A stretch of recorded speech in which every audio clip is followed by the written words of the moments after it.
Hello, I'm Isaac Hayes III, founder and CEO of Fanbase. Listen to what I'm about to tell you. The window to invest in Fanbase is closing. We've raised over $10.6 million of our $17 million goal.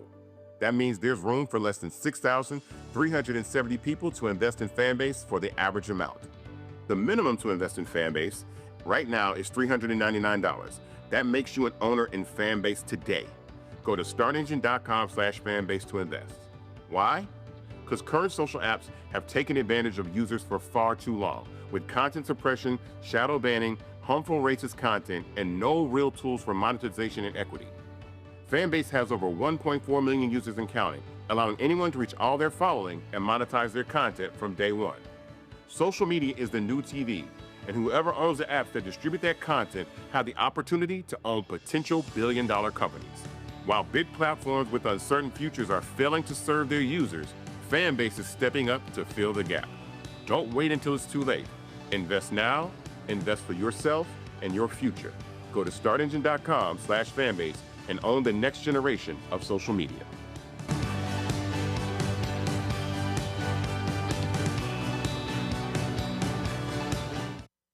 Folks, Black Star Network is here. Hold no punches. I'm real revolutionary right now. Black power. Support this man, Black Media. He makes sure that our stories are told.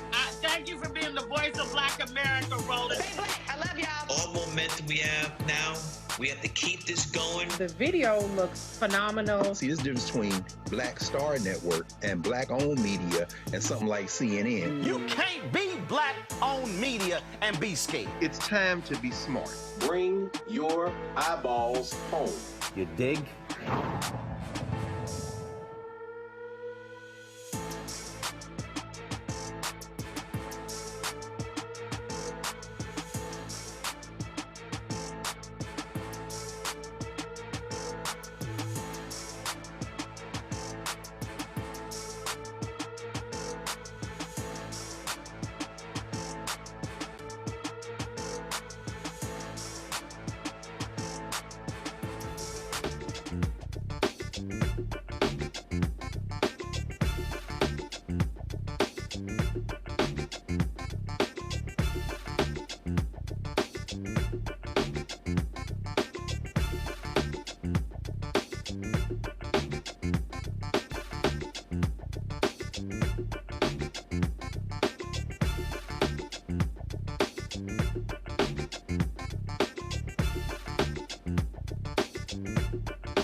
Today is Thursday, May 22nd, 2025. Coming up on Roland Martin Unfiltered, streaming live on the Black Star Network. They're calling it the big, beautiful bill. But let's be real, this is not pretty. It screws working class people. They are ignored. All of these folks who voted for Trump, y'all are getting screwed. The House has passed Trump's massive tax and spending plan by a single vote. But what is it going to cost us? We're talking Medicaid, energy, as well as other programs various communities depend on. Folks, the lies keep flying in the White House. Trump tries to push a fake white genocide narrative about South Africa using made-up stories and photos from the wrong African country. Yes, that's how dumb he is.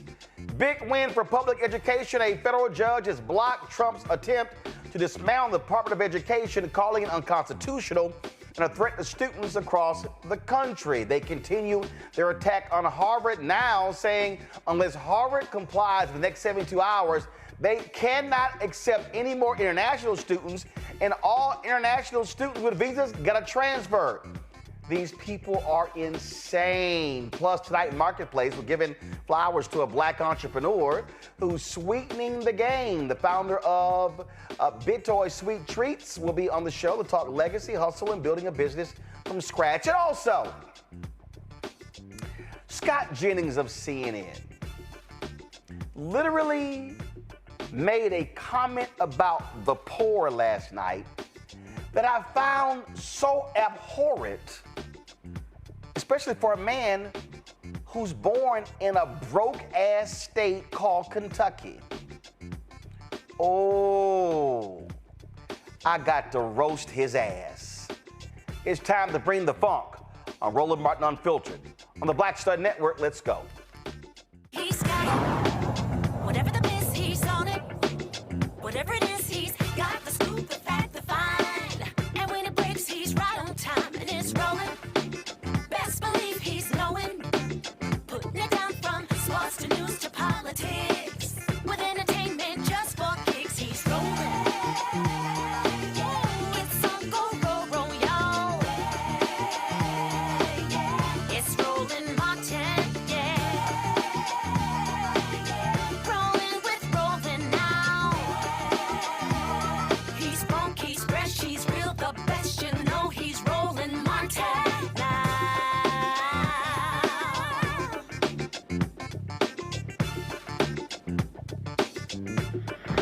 Martin.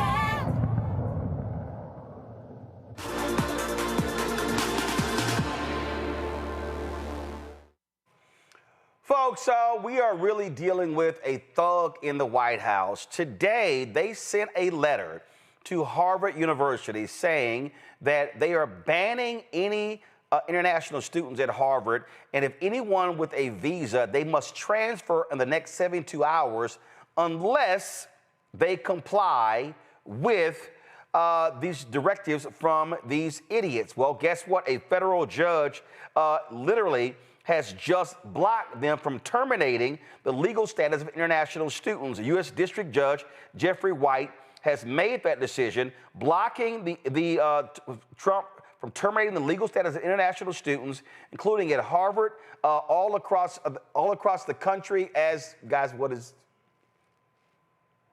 All across the country as well, plus from arresting and detaining them. This is unbelievable, what was announced by the Trump administration. Again, ordering them to comply with this directive that just makes no sense. I just want to quickly go to my panel. Dr. Greg Carr, Department of Afro-American Studies at Howard University. Also joining us is Dr. Nola Haynes, of course, first of all, she's at Georgetown University. And of course, foreign policy expert. No, these people, and we'll be joined shortly by Reese Colbert. Folks, no, these people are literally insane. This is a jihad they have against Harvard. That's what's going on here. 1,000%. The part-time occupant in the White House has something against my alma mater. Sorry, boo-boo, that you didn't get to go there, because, whatever he doesn't get to do, whoever doesn't want to play with him and his toys, then, he wants to break them and their toys.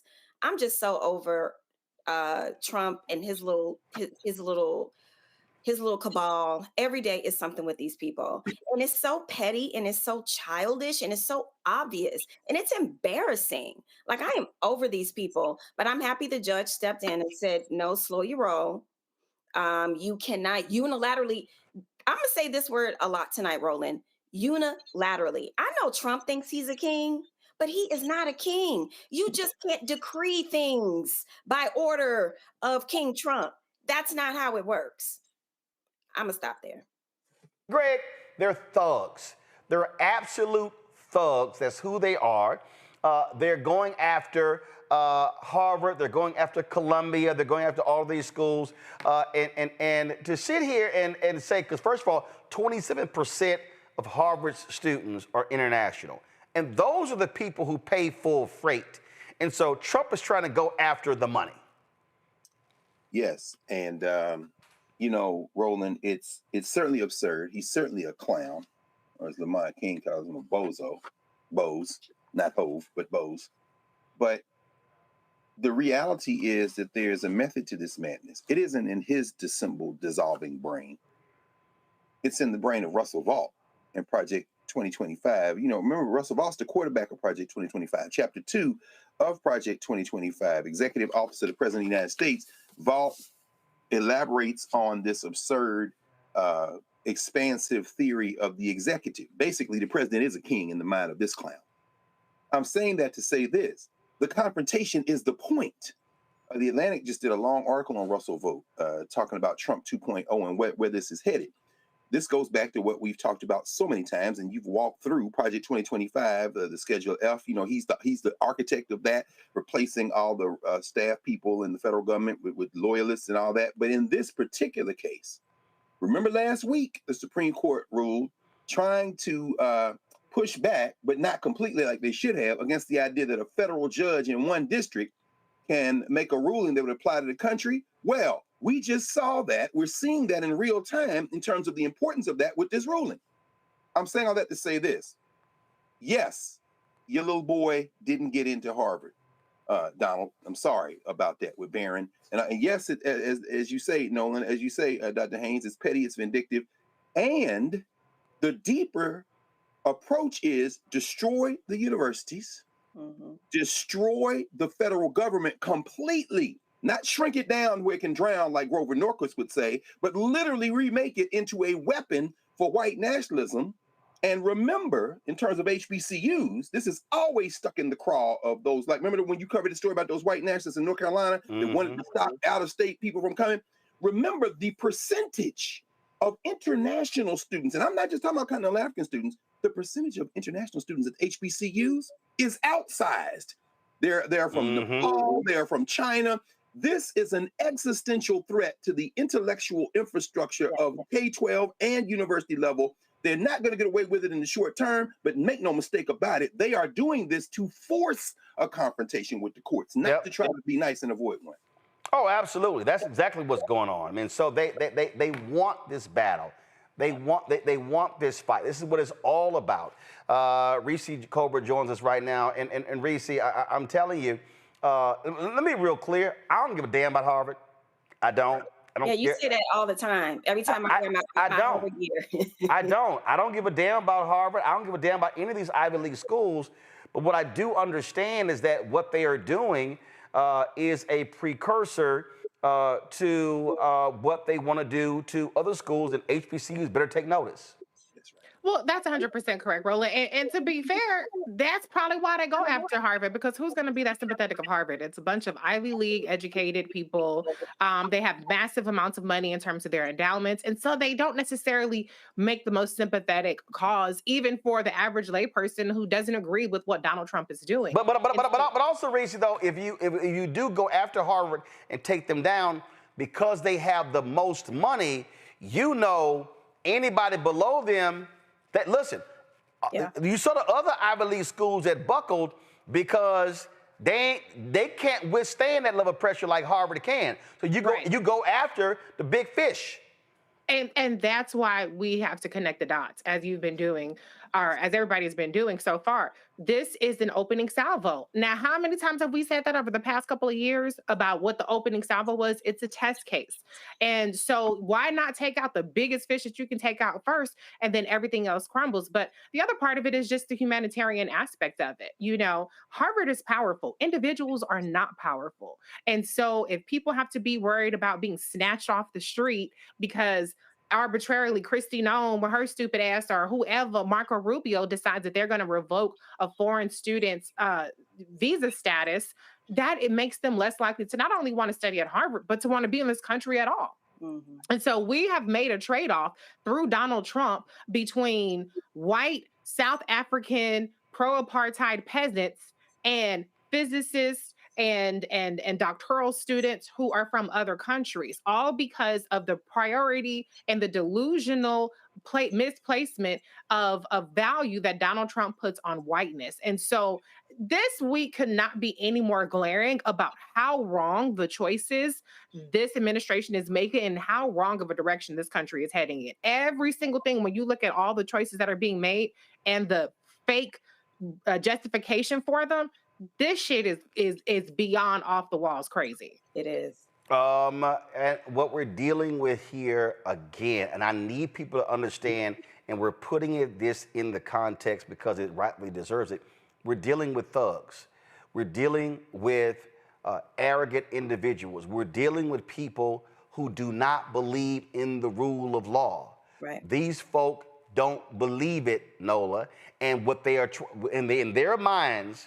The only court that matters is the right-wing Supreme Court, and they pissed off at Amy Coney Barrett because she's not falling in line. She's not Clarence Thomas or Sam Alito, and so they've thought, oh man, we got us 6 hardcore. They let go of Roberts because he still pissed them off with the Affordable Care Act.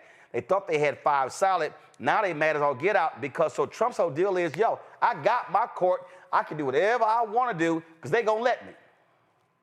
Oh yeah, 1000%. And it's really interesting when you are in power.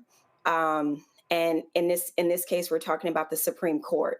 And if you look at Congress, they're really you have to reconcile with yourself. Am I willing to forego my own power in service of Donald Trump? And I think this is one of the things that we're confronting, right? It's people trying to deal with their own situation and their own power, and then also realizing, wait a minute, the seriousness of what we are talking about. You are literally talking about abandoning the rule of law. They already, work their hoodoo in terms of voting. So they want people to be complicit in completely destroying democracy. And when you are in a situation to where you can participate in that, and then you have to say, wait a minute, and you have to really sit down with yourself and ask yourself, is this what I want to be doing? Is this what I want to, is this the legacy that I want to leave? To completely abdicate my own power and service to a megalomaniac, right? So, and I don't know, in all truth, how many Republicans are actually going to have that come to Jesus moment. I'm tired of hearing from people that, behind closed doors, they're saying this, they're saying that. I don't care what they're saying behind closed doors. What I care about are their actions. What I care about is what they did last night, with this horrible, big ass ugly bill. There's nothing beautiful about it. So when it comes to the Supreme Court, where we know that that's kind of like the last bastion of hope, they kind of are like the levee walls, right? You really have to confront yourself and ask yourself, what do you want your legacy to be? Do you want all those history books written about you being complicit and completely giving Donald Trump, Steve Bannon, all of them, Stephen Miller, the whole gang, the whole cabal, the entirety of the United States of America? It's overwhelming. It's exhausting because every day it's something.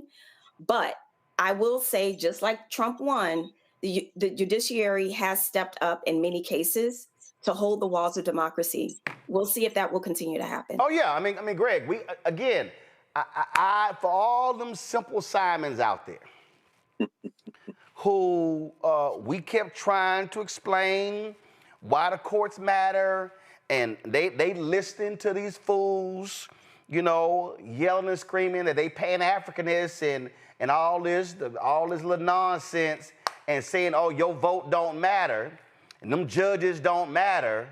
Well, guess what? We are literally seeing this thing being barely held together because of judges. And what's pissing Republicans off is conservative appointed judges who kind of believe in the rule of law. And it's driving them crazy that they're ruling against them. It is driving them crazy, and it's a compelling choice of phrase that you use there, Roland. A white nationalist isn't just a domestic white nationalist. When you talk about something being barely held together, I'll tell you something else is being barely held together, and that's this coalition that is allowing this. The domestic white nationalists, the white nativists, the white American nativists, the white U.S. nativists are America first, for sure. But then you've got the white internationalists. This is what we're seeing with the Afrikaners. Donald Trump wants to set him up as the defender of the white world. So if you're anywhere in the white world, come to America. This is, of course, the fever dream brain of Stephen Miller, his little political cretin in the White House. They want to attract all the white people here as if they can reverse the demographic, which of course they can't. But then there are other elements. Of course, Elon Musk is a pure grifter. That's why we saw him in the White House yesterday, because he wants Starlink in South Africa, and Cyril Ramaphosa and the South African government isn't going to allow any of his business to do that come there without making sure that there's an equitable distribution among the population in South Africa. That's why he's pissed off. Then you have, of course, Steve Bannon, who's fighting with Elon Musk because he's a white globalist and also a nativist. All those elements are there. In this case, you're absolutely right about the courts. As everyone has said, you know, as Reese has said, and as Nola's just said, the courts are the line of last defense. But remember what Russell Vought and what those who believe in this unitary executive theory are saying is that the courts don't matter. So what they're going to do, what they are pushing toward, is open defiance. That's why you saw the judge in Massachusetts with the rendering that sent people somewhere out of the United States. Apparently it was supposed to be South Sudan, but we don't know now where the plane is. And so the judge says, well, they can remain outside of the country, but they must have these cases resolved. They got to have due process. Well, that's a concession, but what it really is an attempt for the courts to say, we don't want to just openly hold you in contempt, because what we think you will do is simply say, we don't care. You see that previewed in Propaganda Barbie. You see that previewed in the Christian soldier Pete Hegseth, the defense, who's having prayer meetings now in the damn Pentagon because he is a white Christian nationalist crusader. You see that previewed when they say that the president and the executive branch simply does not believe. What does that mean? That means the law says this, but the president doesn't believe that the law is correct. When you say don't believe, finally, it underscores the point you just made. You are saying that there is a rule of law, but that rule of law is in your addled, warped, theocratic mind. The head of your law is your imaginary white nationalist Jesus, and that empowers you to do whatever the hell you want. And that is where we are. See, Reese, when I listen to these people, oh, you have Trump derangement syndrome. Y'all just keep talking about this. I'm like, y'all don't understand. These people are not playing. They are trying to figure out how much can we get away with? How much damage can we wreak in this country? That's the game here. This ain't no time to be playing jokes. These people are deadly serious about their thuggish ways.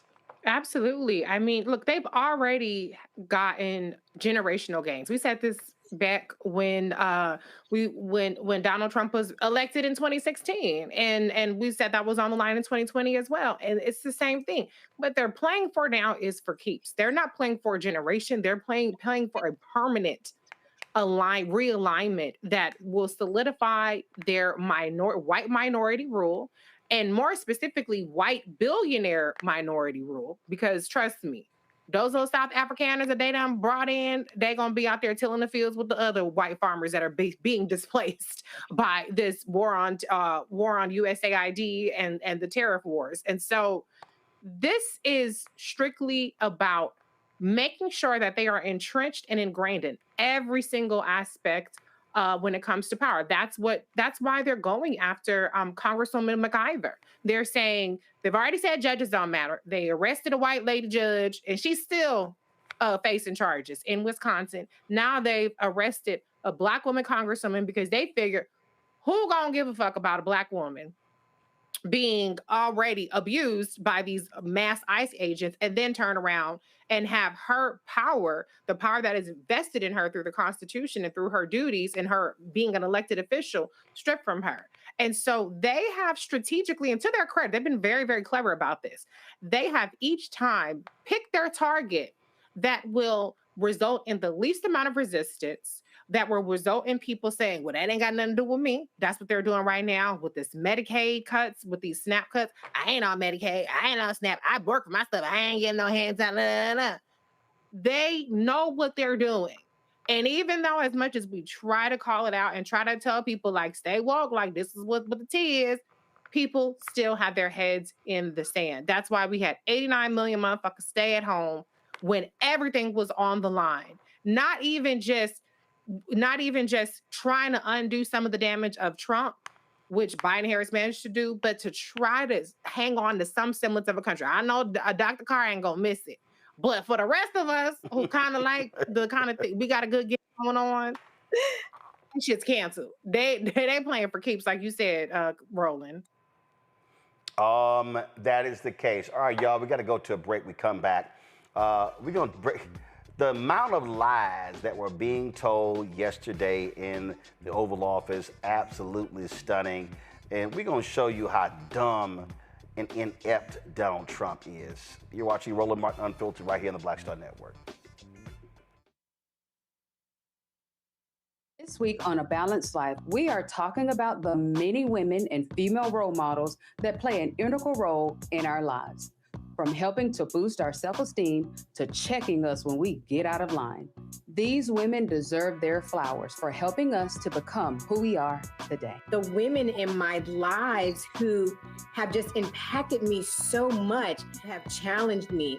They're women who made me want to live right and love right. That's all next on A Balanced Life here on Black Star Network. Me, Sherry Shepard, with Sammy Roman. I'm Dr. Robin B., pharmacist and fitness coach, and you're watching Roland Martin Unfiltered.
All right, folks, yesterday at the White House, this idiot Donald Trump, in a meeting with the South African president, held up these photos, played this video, showing mass graves in South Africa. These are white farmers being killed. Roll it. These are articles over the last few days. Death of people. Death. Death, death, horrible death, death. I don't know. But you know that pick black anyone. People who are White dying South the most. Africans are fleeing because of the violence and racist laws. And this is all, I mean, I'll give these to you. So when you say, what would I like to do? I don't know what to do. Look at this. White South African couple say that they were attacked violently. President Trump, when will you go and see for yourself if it is? Well, I could do that. Look, here's burial sites all over the place.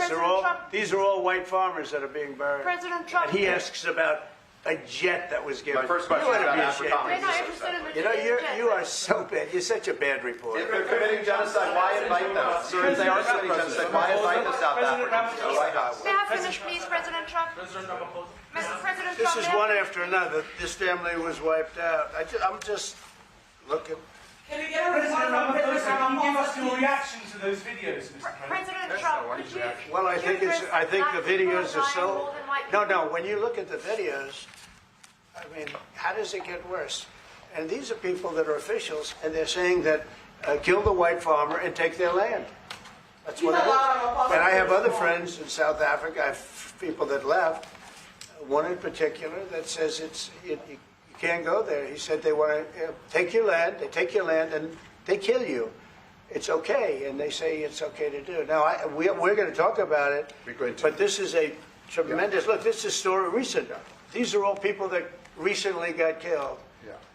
And I don't know how it can get any worse. These are okay. Well, today at the White House, Carolyn Levitt, the flat-out liar spokeswoman for Donald Trump, was asked by NBC reporter Yamiche El-Sindor about those photos. Check this out. The president showed a video that he said showed more than 1,000 burial sites of white South Africans that he said were murdered. We know that that was not true and that the video wasn't showing that. So I wonder, why did the president choose to show that? What's not true, Yamiche? It's not true that the video was showing a burial site. It is unsubstantiated that that's the case. No, it is true that that video showed the crosses that represent what the president claimed. The video showed images of crosses in South Africa about white farmers who have been killed and politically persecuted because of the color of their skin. And those crosses are representing their lives. Those crosses are representing their lives in the fact that they are now dead and their government did nothing about it. Are you disputing that there's no... I'm disputing the fact that the video showed what the president claimed it showed, because it did not show that. But even more, what I'm asking you is who at the White House... No, it did show that. It showed white crosses representing people who have perished because of racial persecution. Verify the videos that the president shows, and what protocols are in place when there's unsubstantiated information being put out for the world and world leaders to show? Yamiche, what's unsubstantiated about the video? The video shows crosses that represent the dead bodies of people who were racially persecuted by their government. In fact, the Associated Press, of all places, has a picture of that very monument, and the caption from the Associated Press is, "Each cross marks a white farmer who has been killed in a farm murder." So it is substantiated, not just by that video and the physical evidence that everybody saw on display in the Oval Office, but also by another outlet in this room, the Associated Press. So you should take it up with them if you believe the claim is unsubstantiated, and that's a ridiculous line of questioning. John, go ahead. Well, this is how stupid and dumb she is. The video that Trump showed of dead white farmers was actually 2020. It was a fake 2020 demonstration about all farmers being killed. And guess what? If you look at the numbers, 9 farmers' deaths, 8 of them black farmers who died. 8. But check this out. The photo he showed, the photo, y'all, wasn't even from South Africa. The photo was from the Congo. It was a burial site where black women had been raped and killed in the Congo. That's what that idiot did. But see, they don't care about the lie.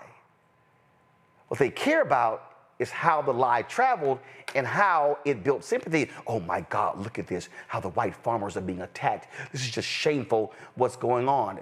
We're dealing with a mass liar trying to prove mass graves. That's who this man is. It's how despicable this man is.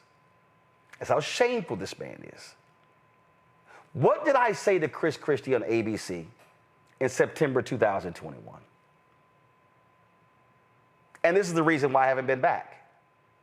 I said, he has no morals, no values, no principles, no ethics, no integrity, no honor, no decency. Donald Trump is a despicable human being.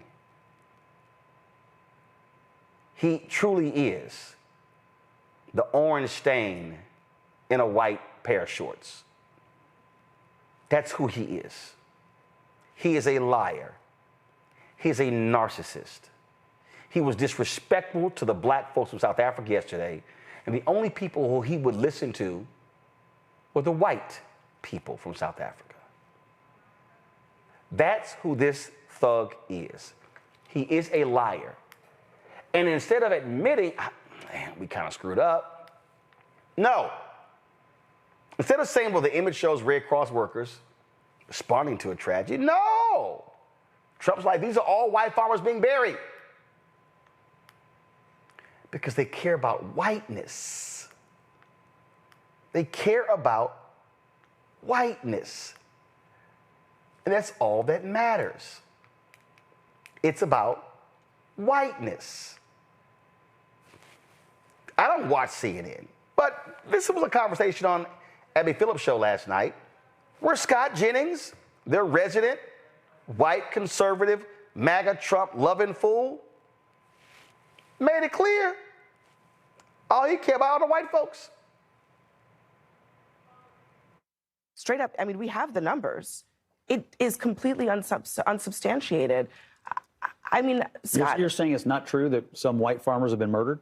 No, it's not true that there is a genocide against white farmers. Okay, whatever you call it, have white farmers been murdered? Actually, how many have violence been committed against white farmers? How many white farmers? Hold on a second. How many white farmers have been murdered in South Africa? I don't know, several. I mean, they asked. No, how many? How many? I don't know, several. I know why you don't know, because those numbers don't exist broken down by race. I mean, I know this. I wouldn't trust the South African government to tell me. I know that. How many black farmers have been murdered in South Africa? Look, you guys are so triggered over 59 people. No, I'm not. After we left 20 million people in the country, I don't know why you're so triggered. Haven't even brought up the people, the white people that Trump picked out because they were white and told them they could come to the country. How much racial killing are you going to condone? There are 19,000 murders in South Africa. 36 were on farms. 7 of the farmers were victims. Okay, this is according to the South African police. And you think the South African government is a credible source? The other 29, hold on a second, the 29 victims who were included in the farm killings were farm employees who tend to be black. So the vast majority of people killed on farms in South Africa are black. Where is the concern about them? The concern is that there are white farmers who have had violence committed against them, and they're being threatened. They're being threatened every single day. There's 59 people, hold on a second. And you're triggered about 59 people, and I don't know why. I haven't mentioned anything about 59 people. That's why are you only concerned about white people? I'm only concerned about this story because these 59 people asked for status. They're getting status, and now everybody's freaking out about it. They didn't ask for anything. There is no evidence that white people have been targeted. Some white people in the larger issue of farmers, in the larger issue of violence, have been part of this violence, but there is no... Why are they trying to get out? Why are they... If there's Scott, why are they trying to leave? The majority of... Have you seen the videos of the people saying, kill the white farmers? The Afrikaners do not want to leave. What do you think the phrase, kill the white farmers means? Yeah, that's a phrase that the ANC, that was a phrase that, was against the anti-apartheid movement.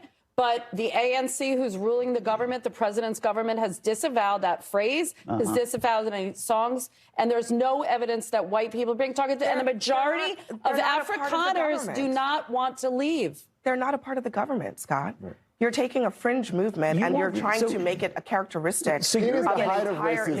It is the height of racism to say that white people have to be exempted from all violence in any society. And that is what is being said here. See, Scott Jennings, he's representing a lot of white people in this country. They don't know shit about South Africa. Nope. They don't know nothing about apartheid. Nope. They can't even tell you what the hell an Afrikaner is. Nope. They ain't got no clue. They ain't got no idea. But he sits there, and when Abby says, well, do you know how many? Well, they're saying a lot.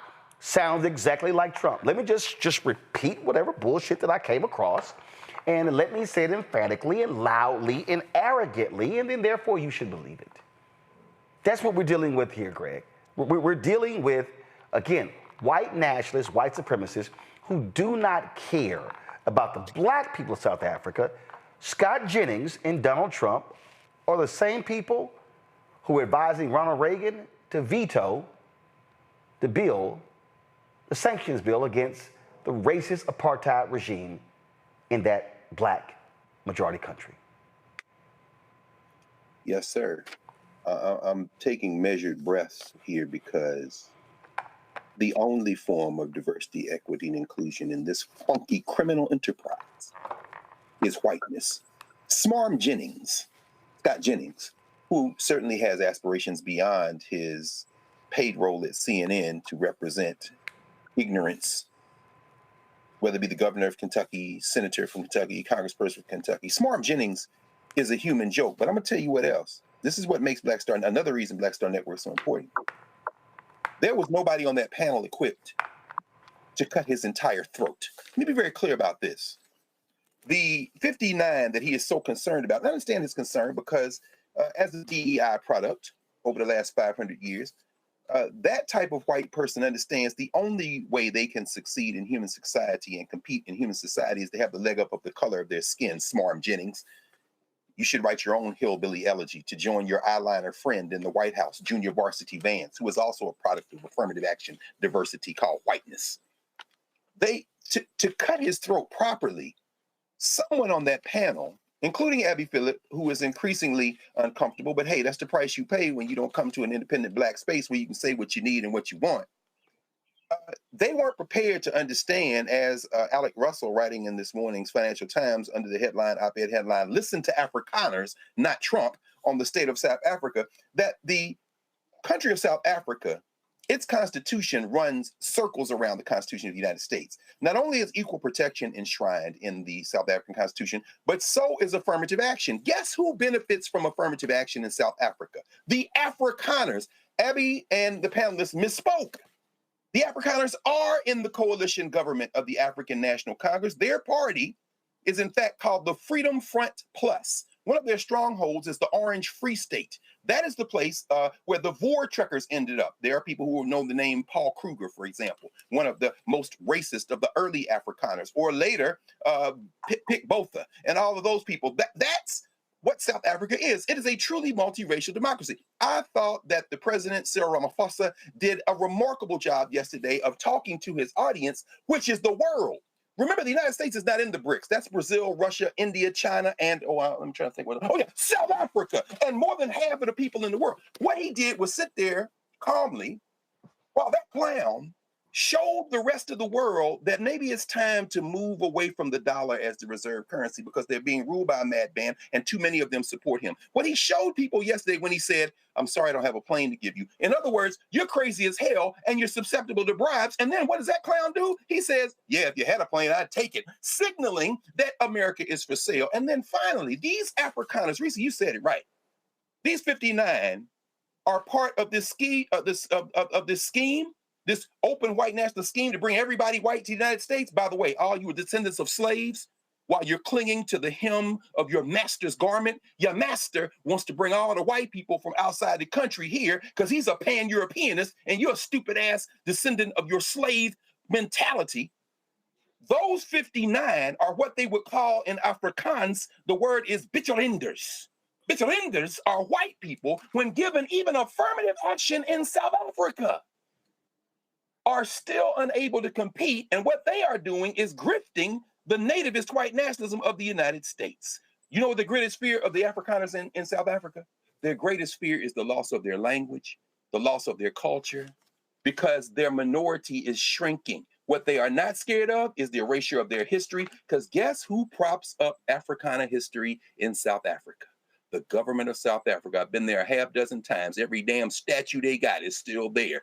Contrast that with the United States, where they're trying to reverse memory. This is why Trump hates South Africa, and he should hate it. This is why Musk hates South Africa, and he should hate it. Why? Because that country ain't scared of its past. You punks. But guess what? Your country about to fracture, and I have a front row seat.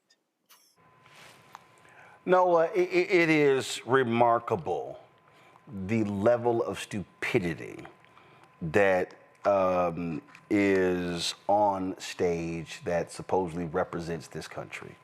And that's what we see from these idiots. And they will vigorously defend a massive lie tooth and nail. 1000%. It all comes from the Roy Cohn, playbook. We've talked about that before. And one thing that I will say is, I know at least the folks on this show tonight, none of us are new to this, in that we have been talking about Trump. We've been sitting with this man, his ideas, if you want to call that, how he's going to respond, the dumb thing he's going to say, the rude thing he's going to say. Where I'm at with this right now is, pretty much we can anticipate this. And as my ears were bleeding, listening from that panel, because it's virtually unlistenable and unwatchable. And I'm sorry, I'm not trying to throw shade on the system, but that show is terrible. You can pretty much set your Apple Watch or whatever kind of watch you rocking by what and how Scott Jennings is what he's going to say. The way that he kept using the word triggered.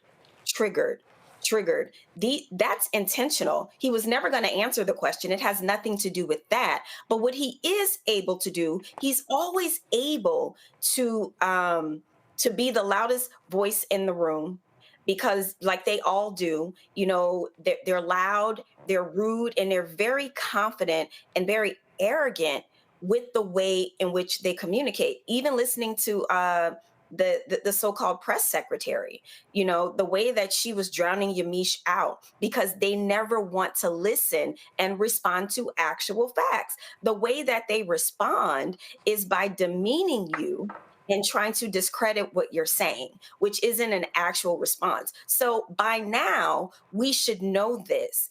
And by now, we should have a different playbook.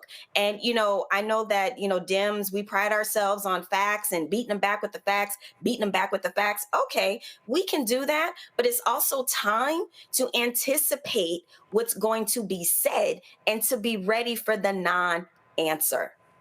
So that, for me, like all the years, with these types of people, we know what they're gonna say and how they're going to say it. It is time for us to have a very different response. And the last thing that I want to say about the South African situation, and I'm sorry I couldn't join you last night, Roland. The one thing that's so irritating and frustrating about this, and Greg, I know you don't do international law, but I know you know this. The way that people are bandying about the word genocide, please understand that is a legal determination. And no unilateral body, including the President of the United States, can determine that. That is a combination of the ICC, the International Criminal Court, the International Criminal Court of Justice, coupled with the UN. That is a legal determination, people. You can't just wake up and say that a genocide is happening. And there are certain specific categories for determining a genocide.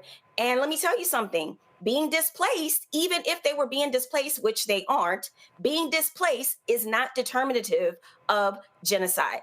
I just had to get that out. Reese. Well, a couple of things. Number one, there was a time when that sort of fake intelligence being put in front of the President of the United States and repeated in the Oval Office would have meant resignations. It would have meant firings. That is so embarrassing that the President of the United States cannot be relied upon to accurately detail what's happening across the world. And so that is inexcusable that the DNI person is still there, that anybody even allowed that to happen. But it's Donald Trump. So the more ridiculous the lie, the better it is for him.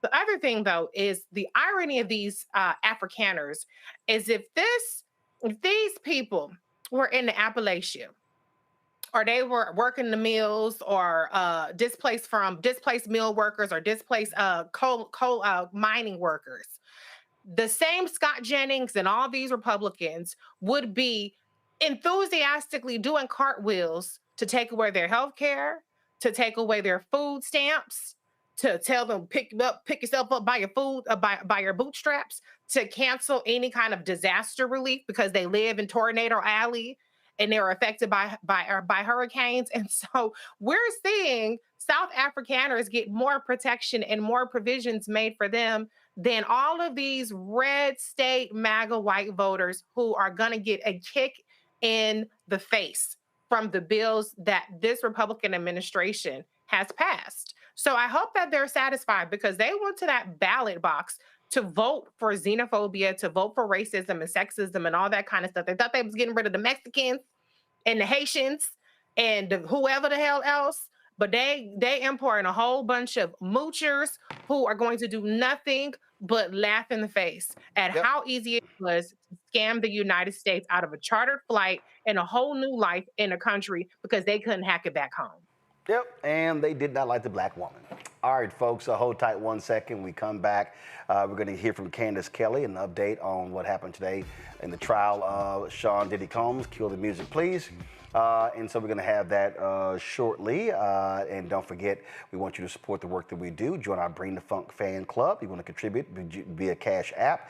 You can do so, of course, by using the Stripe QR code. You see it right here. Go to blackstarnetwork.com. You can also see your check and money order. Make it payable to Roland Martin Unfiltered. P.O. Box 57196, Washington, D.C. 20037-0196. PayPal, R. Martin Unfiltered. Venmo, RM Unfiltered. Zelle, Roland at RolandSMartin.com. Roland at RolandMartinUnfiltered.com. All right, folks, streaming right now on Netflix. You can catch out Terry Vaughn's new show, She the People, where she plays a lieutenant governor in the state of Mississippi. She is doing this show in concert with Tyler Perry Studios. Here is a look at She the People. You must be my new lieutenant governor. I'm ready for duty. I think I can make a difference. Just be a good girl. I'm gonna need some dinner and a lot of wine. I really don't think that he thinks I'm qualified. What you gonna do? Pump my shoulders. When you want something and you earn something, you fight for it. Kids, do you know who this is? Mary J. Blige. I didn't know we was about to be attacked by all of Nick Cannon's kids at once. So again, the first 8 episodes of She the People airing right now on Netflix. The second 8 airing in August, and tomorrow you'll see my interview with Terry Vaughn talking about on how this all came together.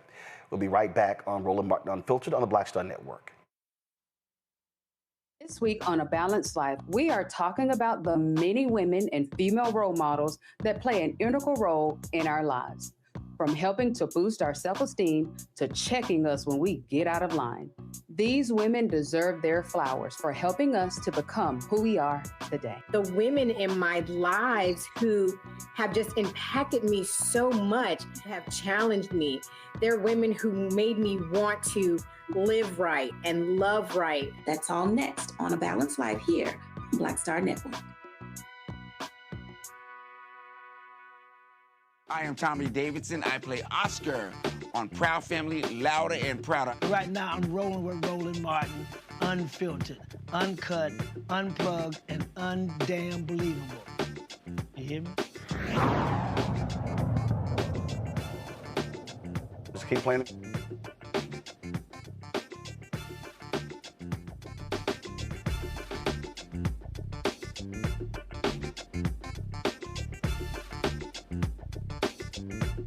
Folks, in a sweeping ruling today, Judge Mayong Jun blocked Donald Trump's controversial plan to gut the Department of Education. Actually wants to shut it down, calling it an unlawful power grab that would devastate millions of students and families, especially in underserved communities. The judge made it clear only Congress can eliminate a federal agency created by law. Also, cutting the legs out from under the Education Department like this, guess what? It's real illegal. The judge said, the judge, a Biden appointee, ruled that the Trump administration's mass firing of nearly 1,400 Education Department employees announced in March as a reduction in force was not a legitimate reorganization. We've been saying that. Trump's order exceeded presidential power. The court ordered the immediate reinstatement of all employees who were fired. That's right, all 1,400. And barred the administration from transferring key functions like federal student loan management and special education unions, first of all, special education services out of the department. Now, this all comes after a wave of lawsuits. 20 states, school districts, education unions, and advocates stepped in and said enough is enough. They argued that shutting down the department would crush support for students, families, and state programs. Now, while that's going on, today the United States Supreme Court in a 4-4 decision said that Oklahoma could not allow a religious charter school. They wanted a Catholic charter school that all throughout its curriculum will be driven by Catholicism and their ideology. Well, it was a 4-4 vote, which means that the order from the Supreme Court of Oklahoma ruling that to be unconstitutional simply stands. The reason it was 4-4 because Justice Amy Coney Barrett recused herself because she was closely tied to one of the advisors of that school. In fact, she was the godmother of that woman's children. Let's go back to our panel here.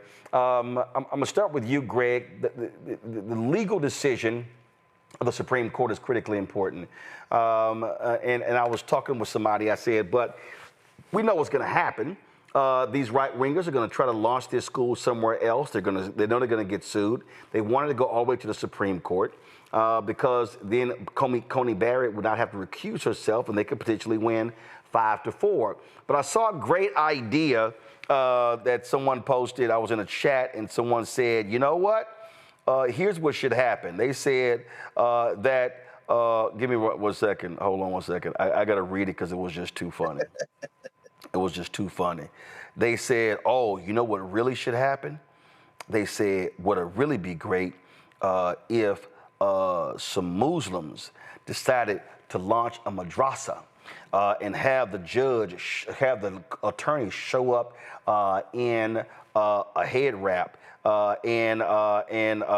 was going and saying, and then say, all right, y'all want religious school? Let's go ahead and do a Muslim charter school. He said, hell, the Supreme Court, they would vote, they would have opposition from all of these evangelicals. They'd be like, hold up, wait a minute. I thought y'all wanted religious charter schools. I said, that would be pretty interesting. It would, and we've talked about this many times here in this space. I just came back from my niece's graduation in Houston, and you know better than I do. All the talk right now in Texas is that clown governor and his friends trying to steal $1 billion worth of public money and pump it into their white national schools. Texas is Texas and Oklahoma, but Texas specifically is the origin of much of this white nationalist work. Remember, that's the one where the Indian Child Welfare Act and the Rakim case was challenging as these white Christian nationalists, a white Christian nationalist family with a bunch of money trying to take these indigenous babies. So I think that is exactly the type of challenge, as we've said before, that would reveal the true agenda here. The true agenda is not to destroy the wall between church and state. The true agenda is to create a theocracy in this country. Because in the case of Pennsylvania, you know, as an adopted Philadelphian, I remember a school that was created by African traditional religion followers, Ifa, the Sankofa Shule, and they were Yoruba. And guess what? You apply to the state and say, hey, religious school. You got Catholic school, so why not schools for the Yoruba, Ifa practitioners, the Orisha worshipers? I think it is exactly the type of case that should be brought. And I think I agree with you. Islam would be the beautiful delivery system. What you gonna do then? In this case, it's very interesting, as you say, Coney Barrett recuses herself, but we see John Roberts desperate because of the monster he unleashed in 2010 with Citizens United, now eating the courts, eating the law, eating his funky criminal enterprise country. He is now ready to ally himself with Sotomayor, Ketanji Onyeka Brown Jackson, and Atlanta Kagan. And that's why it's 4-4, so the ruling stands. But this is really the most important dimension of this case. This would have been the nation's first religious charter school. There is an establishment clause in the federal Constitution. They were trying to take a jackhammer to that, whether it be the MAGA Muppet, Mike Johnson, whether it be Russell Vaught, who was raised in strictly religious schools and then went to Wheaton, the same place Richard Nixon went to school, and then finds his way into serving as Mike Pence's chief, and now is the quarterback of Project 2025 and is moving all this. This isn't just about policy. This isn't about tax breaks. This is about trying to create a theocracy. And if they had succeeded today, Roland, I think the strategy that you are talking about, that we've talked about many times here and that you quoted here, oh, that's got to be it. When I say the country's going to be torn up, I don't mean that the people in the country are not going to survive. I mean, we will finally renegotiate the terms of this funky criminal enterprise, because at the center of America is white Christian theocracy. And until we understand that, everything else we think we understand is just confusing us. This attack, Reese, on the Department of Education, this has been the wet dream of conservatives for a very long time. And again, we are seeing where these judges, and I got to keep going back to it, because I had to listen to so many Simple Simon Negroes. Man, y'all keep bringing up all them judges. How we know them judges pro-black? How we know them judges don't mean nothing? I'm gonna tell you right now, the only thing saving our asses right now are the judges. No, really, barely. Mm-hmm. Uh-oh, I lost your sound. No, we're right here. Go ahead. Oh, okay. Yeah, no, and it's funny because I remember, well, it's actually not funny, but I remember when now Justice Ketanji Brown Jackson was being bandied about as one of the candidates. I had somebody call into to Urban View and say, she got a white husband. If they select her, I ain't vote a Democrat. And I'm like, what? Well, what about all the other justices who have white spouses? So what difference does it make? We're not going to vote on policy or nothing like that. But that's the problem. I think that on our side, we just don't take it seriously enough. And so then we wonder why we're overcharged. We wonder why bogus charges don't get dropped. We wonder why we are victimized at every step of the justice system. And then we wonder why it doesn't serve us, because we do not realize the way that the judicial system is a key tenet of the way that this country operates, for better or for worse. And so we have seen through the courts, we're getting some sort of relief. It's holding things kind of sorted together, but it definitely feels like it's like a Band-Aid on a jug that's about to just bust right open. And it's just not adequate because this administration is ignoring it. They yesterday reportedly deported people, I should say human trafficked people, to South Sudan, despite the fact that a judge said don't do it. And so to the extent that this administration can be forced to actually adhere to judicial rulings, and sometimes they adhere to it, sometimes they don't. This was critically important, and so it's unfortunate that we took our eye off the ball for whatever reason in 2016 and again in 2024, because if Clarence Thomas retires or any of these other old ass judges on there retire, then they got the courts for another 20 years. So it's unfortunate. But the thing about education, what they're trying to do is they want to not only just dumb down this populace, but they also want to control who gets access to a key way that we have built out the middle class, which is through the educational system. Yes, teachers are underpaid, but that's still a very critical pathway to a middle class lifestyle. The same with higher education. And so they want to, through this extreme ideology and as Dr. Carr said, theocracy, want to try to gatekeep every aspect of accessing the educational system and accessing the middle class. Noah? So a few things stand out to me regarding this. As a person who went to Catholic school, born and raised in a Catholic city, we've had this conversation before. What strikes me very interesting about this is I want to make a distinction about what we're talking about here. And Greg, you're right when you talk about this kind of this move towards a theocracy. I would argue a very extreme sort of theocracy, a very specific sort of theocracy, because we're not talking about a Jesuit Catholic school or even maybe an old school Roman traditional, a very Roman Catholic traditional school. We're talking about something else very different here. So, I would say to push the boundaries even further, not to open just a madrasa, but a very extreme madrasa.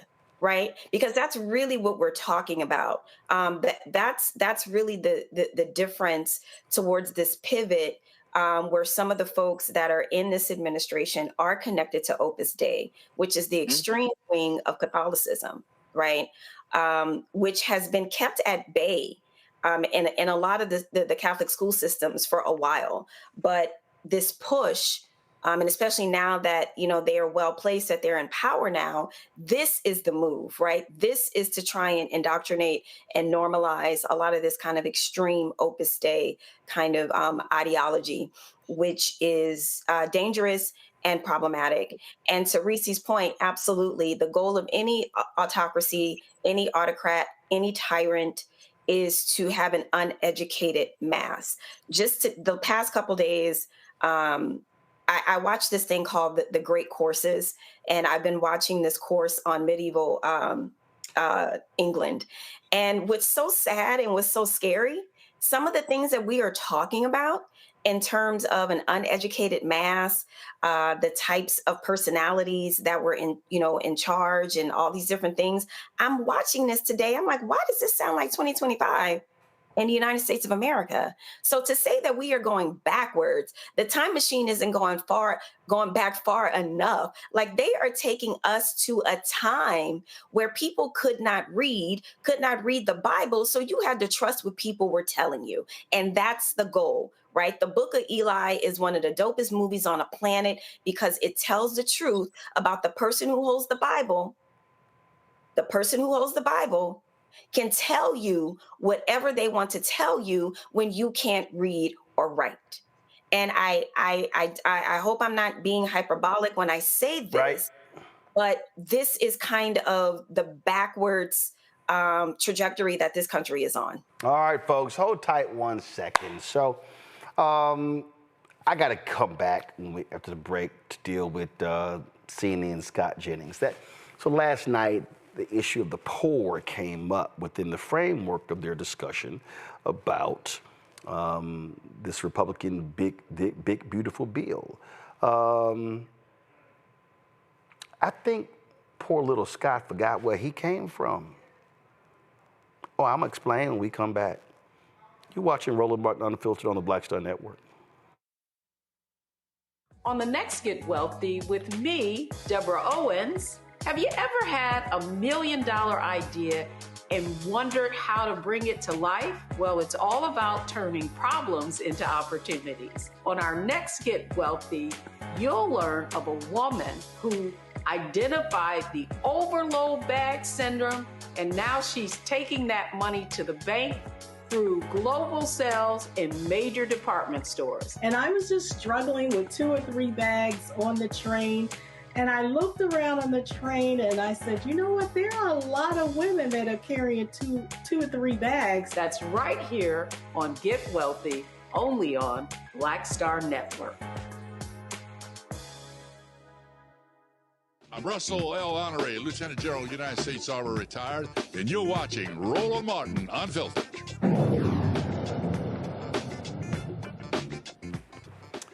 All right, folks, the so-called big, beautiful bill just barely made it through the House, and it could mean huge changes to your wallet, health care, and your community. In a razor-thin 215 to 214 vote earlier this morning. In the region, it was early this morning because House Republicans did not want people to know what was in the bill. They managed to pass Donald Trump's sweeping tax and spending plan. It's been a wild week on Capitol Hill, backroom deals, marathon negotiations, last-minute rewrites to get this across the finish line. Lots of deals were cut. So what's actually in the bill, it locks in Trump's 2017 tax cuts, most of which benefit the richest folks in this country, plus big corporations. It pumps even more money into the military and border security. It raises the national debt ceiling by $4 trillion. It tightens Medicaid rules, making it harder to qualify unless you meet new work requirements. It slashes clean energy tax credits. It now goes to the United States Senate, where Republicans hold a slim majority. They're expected to tweak it before trying to get it on Trump's desk by the 4th of July. It is a bad bill that would do lots of damage. Congresswoman Jadelle Bynum had to remind the GOP what's really at stake for working families. Madam Chair, I brought the data. Let me tell you what the numbers look like. In your district, 201,000 people will lose health care because of this bill. That's 27% of your constituents. In Rep Fishbox district, it's over 165. Rep Norman, 148,000 people will lose health care in his district. Rep Roy, 56,000 people use SNAP to feed their families. And in Rep. Houchin, it's 54,000. Over 83,000 kids get health care through Medicaid in Rep. Langworthy's district. In Rep. Scott, it's 124,000 kids. In Rep. Jacks, it's 88,000 kids. And in Rep. Griffiths, it's nearly 107,000. I know where my priorities are. It's with my constituents. And I'll be voting against this trash bill because I stand with America's children and America's families. Madam Chair, I respectfully urge you to do the same and get your colleagues focused on serving the American people. I yield back. Well, they didn't listen. Now, during the floor debates, House Democratic leader Hakeem Jeffries ripped the bill apart, calling it a dangerous tax scam that gives billionaires a break while cutting health care and food assistance for everyday Americans. House Democrats are going to take a chainsaw to Project 2025 because it's not in the best interest of the American people. And what this bill represents is your effort to try to put into law Project 2025. You acted like you didn't know anything about it. This is why you have no credibility right now. You spent all of last year lying to the American people, saying to them that you were going to lower the high cost of living. In fact, you're doing the exact opposite. At the same period of time, you acted like you knew nothing about Project 2025, and this bill is an effort to try to implement it into law. So you mentioned credibility issues. I think it exists on the right side of this chamber. Now, not only have you gone after Medicaid, not only have you gone after Medicare, in this you are to direct your comments to the chair. Mr. Speaker, you know what's interesting is that every time I've come on this floor, I can use sharp language, he can use sharp language. You choose to admonish me. I don't work for you, sir. I work for the American people. I understand.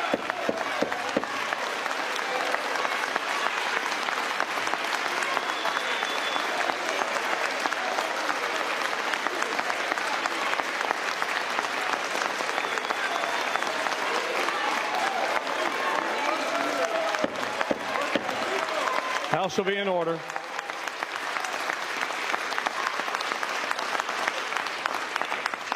As I said, Mr. Leader, we've been very patient. Just listen to the majority leader of the other side who directed all of his comments to the chair. It is important for the decorum of the institution for you to do the same. You may proceed. We can continue this. You may proceed. And every time I'm interrupted, that's going to add another 15 minutes to my remarks. Fair enough. Mr. Speaker. All right, so I saw this clip, and y'all, I find it to be utterly laughable. So this is that idiot Scott Jennings on CNN, and I want you to hear when the issue of poverty comes up. I want you to really pay attention. That this is in place. Household income for the bottom 10% will go down 2%, and it'll go up 4% for the top 10%. And by 2033, it'll be down 4%, up 2% for the top 10%. So in essence, the poorest people are going to have less income. The richest people are going to have more income. That's according to the Congressional Budget Office. Well, they suck. They get things wrong all the time. In 2017, when we passed the tax cuts, they totally missed the growth targets. They totally missed what was going to happen to federal revenue. They're not oracles. They can't foretell the future down to the exact science. Our Republican view is if we lower taxes, we'll have economic growth, and it helps everybody. This isn't rocket science because the poor people are losing benefits, Medicaid, and SNAP. Excuse me? You said the poor people. What do you mean? People in the bottom. Illegal immigrants, the people who won't get up off the couch and go to work. Which people? Okay, so let me explain. The requirements for Medicaid, and we had this conversation last night, but here are the real details. There are already requirements for people on Medicaid to work. This changes those requirements, so it increases them. So some people will have to requalify. They won't be able to do that, and they won't have coverage. There are changes to the out-of-pocket costs for people who are on this program, so they might have to pay money in order to get access health care. It changes how the federal government reimburses the state if they provide coverage for undocumented immigrants. So there are some real changes to like people who are eligible for the program now who will not be eligible for the program in the future. I just really have to. Okay. So he said, who are these poor people? Well, that's interesting. This Scott Jennings would say, who are these poor people? Y'all do know that Scott Jennings is considering a run for the United States Senate from Kentucky, right? Scott Jennings is a native of Kentucky, right? Are y'all aware that Scott Jennings was born in Dawson Springs, Kentucky? Antoine, go to my iPad. This is what I just pulled up. In Dawson Springs, Kentucky, the poverty rate is 26.9%. This is significantly higher than the national average of 12.4%. In fact, the Kentucky poverty rate is 16.1%. So, Scott, when you say, who are these poor people, it's your broke ass people. It's the broke ass white folks in your state. Kentucky is one of the brokest, poorest, most illiterate states in the union. Awful education, awful health care, high poverty. See, y'all, this is what these white conservatives do. Who are you talking about? Are you talking about the illegal immigrants? No. They talking about your cousins, Scott. Your family members. See, I know you just signed your big new CNN contract and you think you the shit and the New York Times has done a story on you and all these folks. But Scott Jennings, you clearly forgot where you came from. Scott Jennings, you come from a broke ass town. I ain't even gonna call it a city. Cause y'all not a city. You're a town. And see, this is what happens when these white conservatives get them a nice highfalutin drive, got you a nice little suit, and you sit your little arrogant, smug ass on CNN, sipping on your coffee, and you think you the man, and your state is going to get screwed. See, I remember in 2016, I never forget, I was sitting here reading the article, and these folk, these broke, illiterate ass folk in Kentucky, I don't know what's gonna happen. I don't know. We voted for Trump, and I sure hope Trump do something about that Obamacare, but I'm worried about my Affordable Care Act.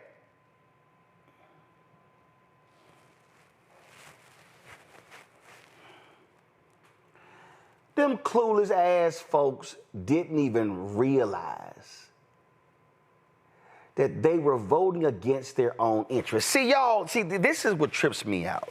I get a kick out of when I do these shows with these white conservatives Like Patrick Bet David, hell, he ain't even no white conservative. His ass came from Iran or Armenia, one of them damn countries, and he gonna try to tell me why I move back to the neighborhood. Why don't you move your ass back to your country? You ain't from here.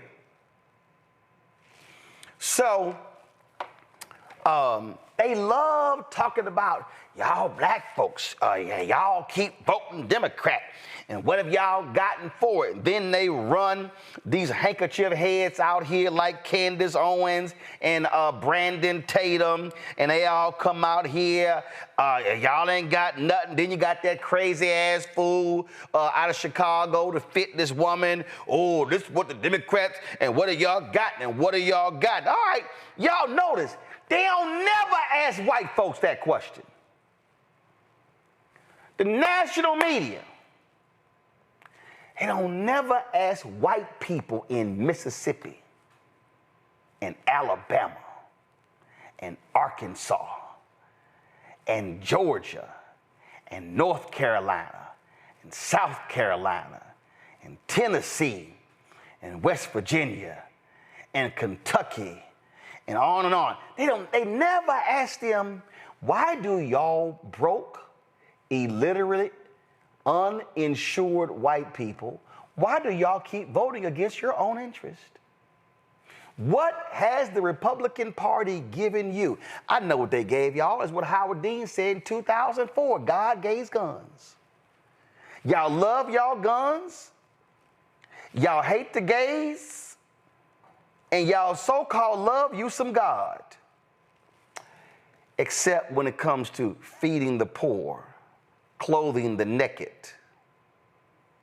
and providing shelter to the homeless. See, I get a kick out of seeing these folk in West Virginia. I get a kick out of seeing the folk in my home state of Texas talking about how they love them some Donald Trump, and they wearing their MAGA hats proudly, and they flying their Trump flag, and oh my God, Trump gonna change this country, and your broke ass about to lose your Medicaid.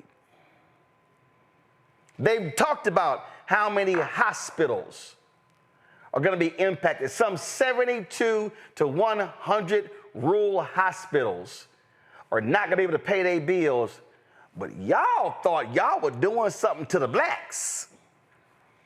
Oh, y'all thought y'all were doing something to them illegal immigrants. Oh, yeah.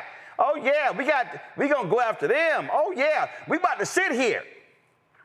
And we about to give so much money to the military that their budget is about to hit $1 trillion, and they never spent $1 trillion in American history on the budget. But oh, here it comes. But all y'all broke ass people in Dawson Springs, Kentucky, the home of Scott Jennings. Let's talk about them food banks not getting food. Let's talk about when your cough turns into bronchitis, and your bronchitis turns into pneumonia. And then you're going to look up and they're trying to gut the Affordable Care Act. They're trying to gut Medicaid. Your hospital's going to shut down. Then what you going to do? I know what you're going to do in Dawson Springs, Kentucky. You're going to go home and you're going to wrap yourself in your Trump flag and you're going to try to figure out how to warm up. But guess what? Ain't no lining in it. It ain't fleece. It ain't going to help you. See, I can't wait. I would love to hear I would love to have Scott Jennings go back home.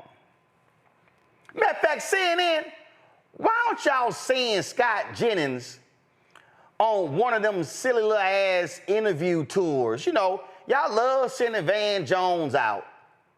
Why don't y'all send Scott Jennings back to Dawson Springs?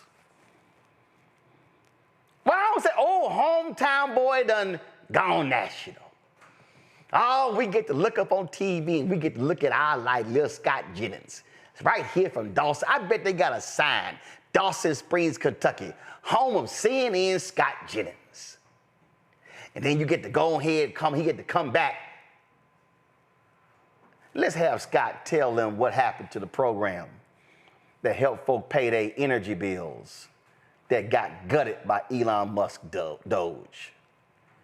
I love for Scott to go back and talk about if there are any farmers out there, how they gonna be impacted by these tariffs.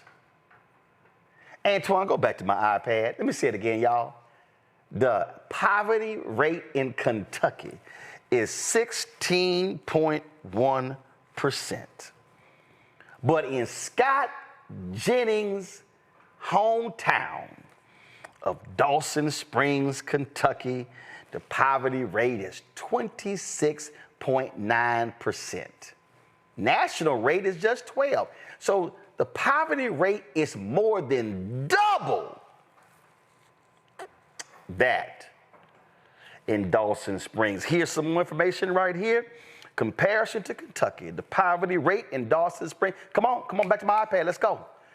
The poverty rate in Dawson Springs is more than 1.5 times the rate in Kentucky. Who's the largest demographic living in poverty in Scott Jennings, Dawson Springs? Females, 55 to 64. Followed by females 35 to 44. Then females 75 plus. See, Scott, he 47, y'all, so maybe he don't care because that ain't even in the, so he's like, oh yeah, we good. So the 45 to 54 people, they good. See what happens? See what happens when you go to the data? See, I really wish somebody on that panel last night was a little quick with the iPad. So I'm just letting y'all know what would happen. If Roe was on there and he said that bullshit, I would looked up, boom, Scott Jennings, hometown, Dawson Springs, boom, poverty rate. Scott, they talking about your broke ass town. We played the clip of the Congresswoman reciting how many people in each congressional district were gonna lose Medicaid. But y'all, they don't care. See, this is why Bishop William Barber in the Poor People's Campaign, why they are trying to ignite poor folk in America, low income in America, the working class in America, to vote their economic interest. Because I don't care if you are white in Dawson Springs, Kentucky. I don't care if you are black in Albany, Georgia. I don't care if you are black in Rocky Mount, North Carolina. If you look at the poverty stats, they ain't doing your bidding there. Hell, Donald Trump just sat here and told his own girl, Sarah Huckabee, man, they ain't helping your ass with no tornadoes in Arkansas. St. Louis flattened because of tornadoes last week. Republican governor, 2 Republican U.S. senators, Josh Hawley punk ass, the same one trashing FEMA relief for other states, begging for help in Missouri. And Donald Trump, I'm sorry, my orange ass is going to Mar-a-Lago where I'm hosting a dinner for 200 people who I'm not releasing their names who have given money to my coin. I don't give a damn about you peons. Matter of fact, the phrase, let them eat cake, shit. Donald Trump ain't even giving them a cupcake, a honey bun, a Twinkie. He don't give a damn about y'all. But the power of whiteness is what we're witnessing right now. So if the Senate passes this bill, all the rich folk are gonna be sitting here saying, oh yes, Donald, you the man, you done hooked us up. And all you broke ass people, like the folk in Dawson Springs, Kentucky, I sure hope y'all have a word or two for your favorite son, Scott Jennings, who done gone to the big time. He running in high cotton. Oh yeah, he ain't in the coal mines. He all dressed up and cute, and he doing meetings in the Oval Office and taking pictures, and Trump has endorsed his book. And your broke ass is gonna be homeless, foodless, fatherless, healthcare-less, hospital-less. I can throw any less on the end. That's what y'all gonna be in Dawson Springs and the whole state of Kentucky. Reese, going right ahead. Well, you broke it down. But you know, white people have the best PR, honey, because for some reason, people don't realize that a good number of white people are actually poor, okay? This is not something that is only the so-called illegals or whatever kind of bullshit. Also, middle-aged white people are seeing their mortality rates go up because of things like drug abuse, because of different economic factors. And this administration ain't got shit for y'all. See, the thing about it is they want to protect whiteness, not necessarily white people. The individuals, they can come and go. It don't matter. You can switch these white Afrikaners out with the Appalachian whites. It don't make no difference to them. Their thing is white power and money. You combine those two and they got all that they need. The messed up part about this bill, though, is what this bill gives to the wealthy is lunch money for them. This isn't, I mean, it's more than lunch money for the rest of us, but for them, this is peanuts. This is in the noise. It would be an accounting error in their lives. And yet trillions of dollars are going to give those people who don't need a tax cuts. And the people who actually do need to continue, and actually have been deprived in places like Georgia and Florida and Texas from Medicaid expansion. The people who do need medical insurance, the people who do need food assistance, they're asked out. And so this is about life and death for people, including white people, actually disproportionately white people, because there are more of them volume-wise than there are of us. I know that people like to work in percentages, but the fact of the matter is there are more white people living in this country than any other race. And so they will be harmed very much by this, all in the name of white billionaire power. Congratulations, you played yourself. Oh, absolutely. Again, Nola, the thing that cracks me up is when these folk, they always got something to say about black people. You haven't gotten this, you haven't gotten this. Going back to my iPad, look at this here. Economic well-being, this is spotlightonpoverty.org. Economic well-being in Kentucky, extreme poverty, 11% of the state. Food insecurity, 14.4%. Minimum wage, $7.25. Percent of individuals who are uninsured, 6.4%. Percent of jobs at a low wage, 24.3%. Percent of working families under 200% of the poverty line, 34.7%. Poverty rate, 16.3%. Unemployment rate is 4.3%. And you sit here and look at home foreclosure rate, 1.12%. Then you let percent of renters, 33%. I mean, it goes on and on and on and on. It shows you these numbers. They broke. They broke, Nola. And I keep saying, black broke and white broke is the same. Your ass broke. And Dr. King knew it too. You know, I had the pleasure the other morning, I should say, talking to Representative Cleo Fields from Louisiana, and also Representative Nakima Williams the other night at like 2:30 in the morning, as the Republicans tried to sneak past that big old ugly bill. And you know, Representative Williams, you know, she represents districts in Atlanta, her district in Atlanta, and Representative Fields, you know, represents some of the poorest, you know, districts in Louisiana. And the conversation that we had was just about that, acknowledging that, you know, acknowledging those poor people and how taking Medicaid away from said poor people will impact their lives.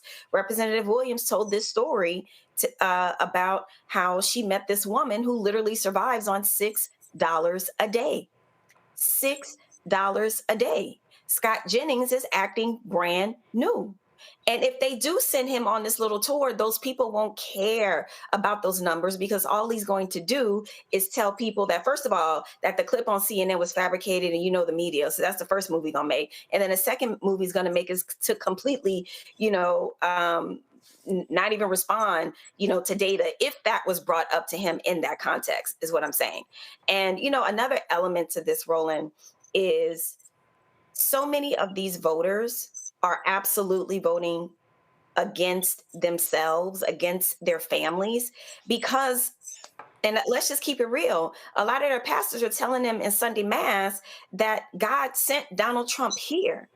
The conditioning is so deep that no matter how much fact checking we do, it doesn't penetrate, because they've been so indoctrinated.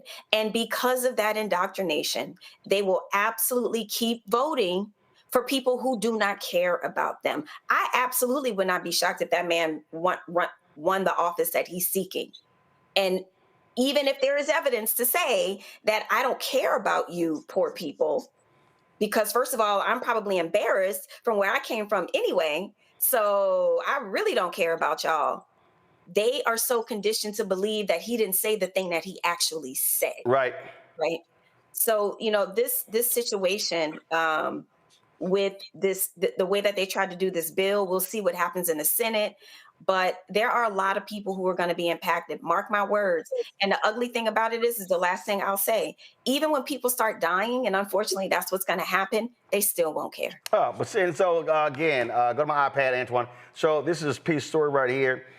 New census data shows more is needed to cut poverty and improve incomes. This is in Kentucky. It says right here. And so when arrogant, smug ass individuals, like, look at this right here, pandemic era federal programs slash child poverty. Official child poverty in Kentucky went from 21.8% to 10.9% in Kentucky. That's what happens when you make investments. But what then happens is when you sit here, look at this here. The story says more kids have health coverage this year. Then Kentucky's rate of uninsured plummeted for everyone after Medicaid expansion. Numbers don't lie. And so all of these data points, look at this here. It shows you Black Kentucky households, how there was a drop there. And then what does it say? Pandemic era support show us that cutting poverty is possible. And you know what they want to do, Greg? They want to slash poverty programs. They want to do all of that. That's all these cats are doing. We just need to understand what is happening here and the lies that they love telling. Yes, it's very sobering to hear you go through those statistics. This whole segment, and then, as we just heard, Reese and Nola just walk us through the fact that it won't matter, that it doesn't matter, and it won't matter. It's one thing to be an open racist. It's quite another to believe, because as you just said, Nola, as you said, Dr. Haynes, because you have been thoroughly brainwashed in a cultural and ideological position that Black people are simply not human, or certainly not as good as you are. That is the Christian fascist view. And thank you for making that very keen and important distinction, Nola, between Catholicism more broadly, which is the original European form of Christianity, of course, and the extremist view. As is extremism is Islam, there's extremism in Judaism, and extremism, of course, in Christianity. We see the extremism in Judaism playing out partially in Israel right now. So that's going to block them from ever doing anything else. I'm thinking about two books that came out just before COVID. One by Dr. Jonathan Mertzel, entitled Dying of Whiteness, How the Politics of Racial Resentment is Killing America's Heartland. You've mentioned this book before.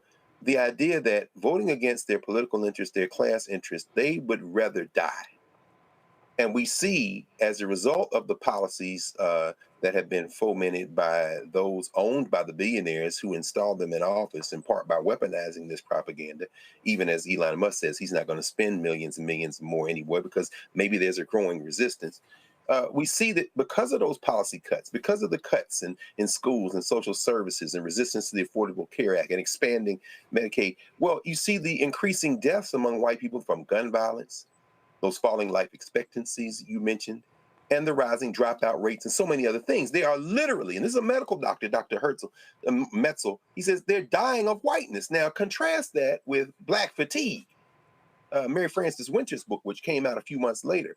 Black fatigue, how racism erodes the mind, body, and spirit. We are tired of trying to appeal to people based on our common humanity when they are looking at us like, it's not that I hate you, Black girl. It's not that I hate you, Black boy. It's just that you're a different species. And I look at you the way I might look at my pet, sometimes with sympathy, sometimes with celebration if you're my favorite rapper or basketball player, but always as something just a little different than I am. Those would be the liberal Afrikaners in South Africa. In fact, when Ramaphosa brought his cabinet there, he had some Afrikaners with him. I look at Ernie Els, the Big Easy, the golfer who tried to plead to his common whiteness with Donald Trump yesterday in the Oval Office. And I wonder, does Ernie Els look at Cyril Ramaphosa as being his equal? Or does he just say, I tolerate you and you're a nice species, but you're a little bit different than me? I would almost trend toward the latter. And this is where we're going with this.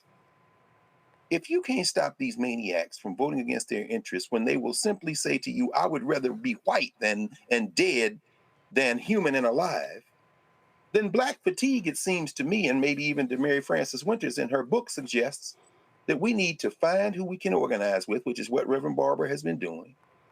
We need to appeal to those who do have open ears. And the Scott Jenningses of the world, and the Junior Varsity Vances of the world, and the Tim Scotts of the world, and the 8 Negroes who voted for, Lord have mercy, the funniest thing about that I saw on social media about the new and then the so-called president of Florida A&M, I can't repeat here. Let's just say that somebody tweeted that blank sits on the highest of 7 hills, and you can kind of infer the rest in terms of drug abuse and what might be inferred from that. But the point is that those people all share one thing in common. It isn't race. It is a fealty to toady and kowtow and kiss ass and do whatever they can not to return to that coal mine, not to return to that cotton field, not to return to that job that they think is beneath them. And they will do anything to foment that. Let's start wasting our breath with Scott Jennings.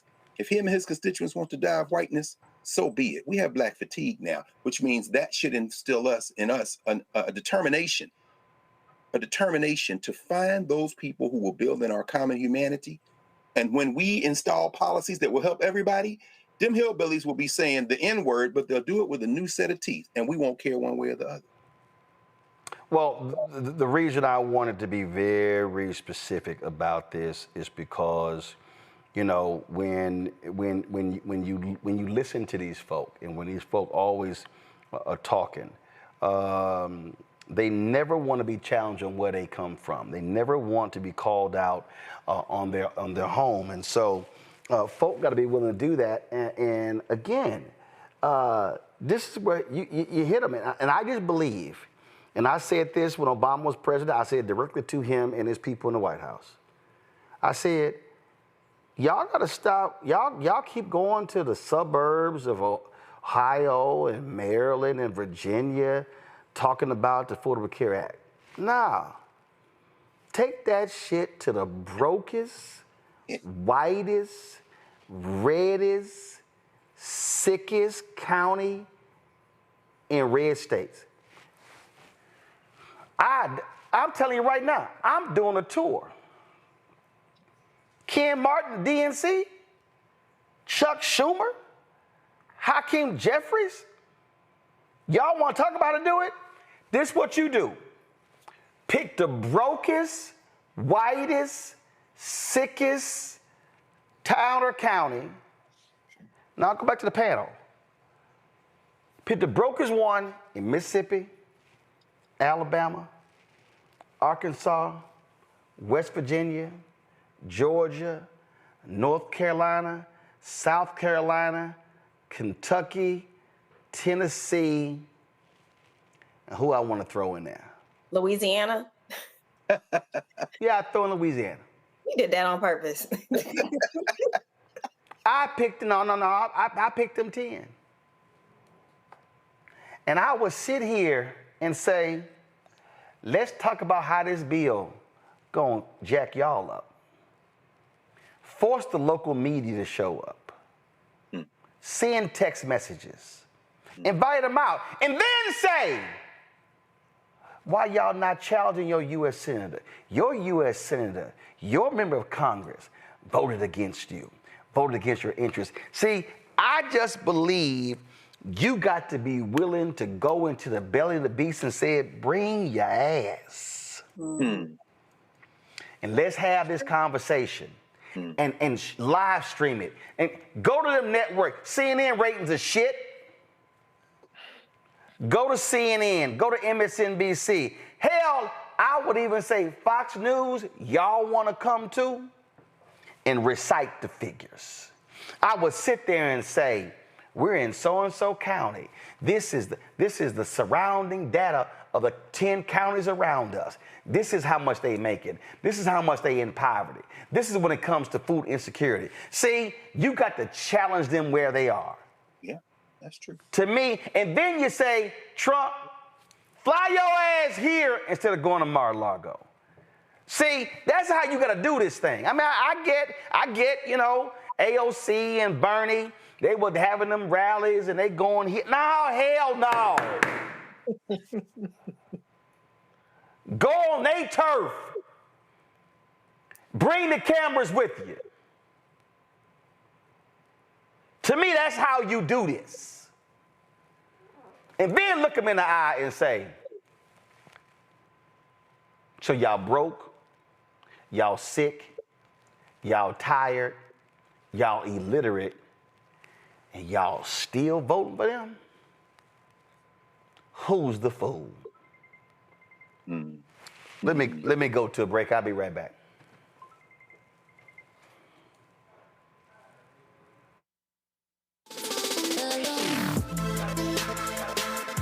Hey y'all, welcome to The Other Side of Change, only on the Black Star Network and hosted by myself, Bree Baker, and my good sis, Jamira Burley.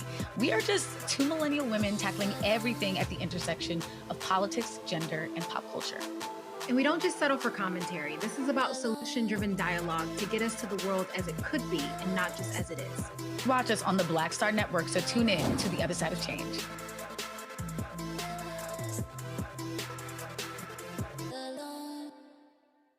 You must be my new Lieutenant Governor. I'm ready for duty. I think I can make a difference. Just be a good girl. I'm gonna need some dinner and a lot of wine. I really don't think that he thinks I'm qualified. What you gonna do? Pump my shoulders. When you want something and you earn something, you fight for it.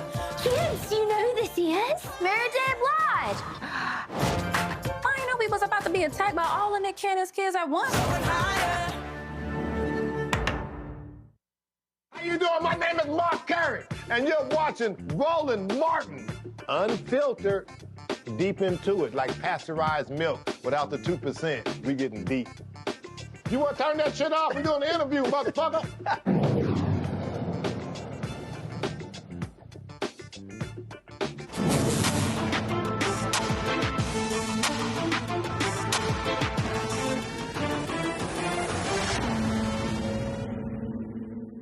Well, they had a Judiciary Committee hearing, and Texas Congresswoman Jasmine Crockett had to school her GOP colleagues on the basics of the U.S. Constitution. She had to remind everyone the Fifth Amendment guarantees due process even for immigrants. Well, those remarks she made did not sink in.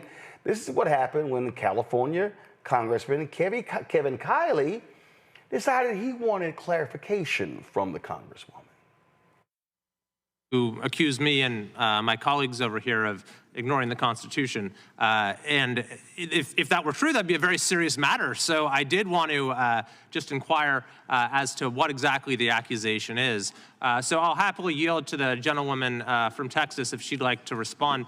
Do you believe that someone who has snuck into our country, entered the United States illegally, that the due process requirements for that individual are the same as they are for a U.S. citizen?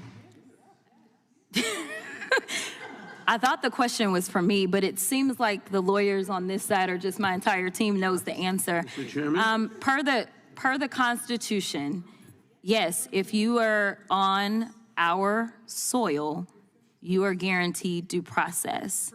And the fact that there's even a question is why we are struggling right now. In addition to, an additional issue that I have is the executive order that was signed by the president that seemed to get rid of birthright citizenship, which also is laid out in the Constitution, which is why even the most conservative judges have ruled against. There is no one that has ruled that that was okay. Okay, thank you. You're welcome. So thank you. That's simply untrue. The Supreme Court has made it very clear that due process is a context-dependent inquiry. And someone who is here illegally in this country facing deportation, the requirements of due process are specific to that So context. I just want to clarify, and I know that there's lawyers on that side. It's just like we have different standards in general. Like you have a higher standard when it comes to a criminal case versus a civil case, right? So it's preponderance is going to be the burden on a civil case, and then it's going to be higher as it relates to a criminal case, right? It's beyond a reasonable doubt. That is going to be the burden of proof. When the Supreme Court was making distinctions, the distinctions weren't necessarily between is this person a citizen or is this person not.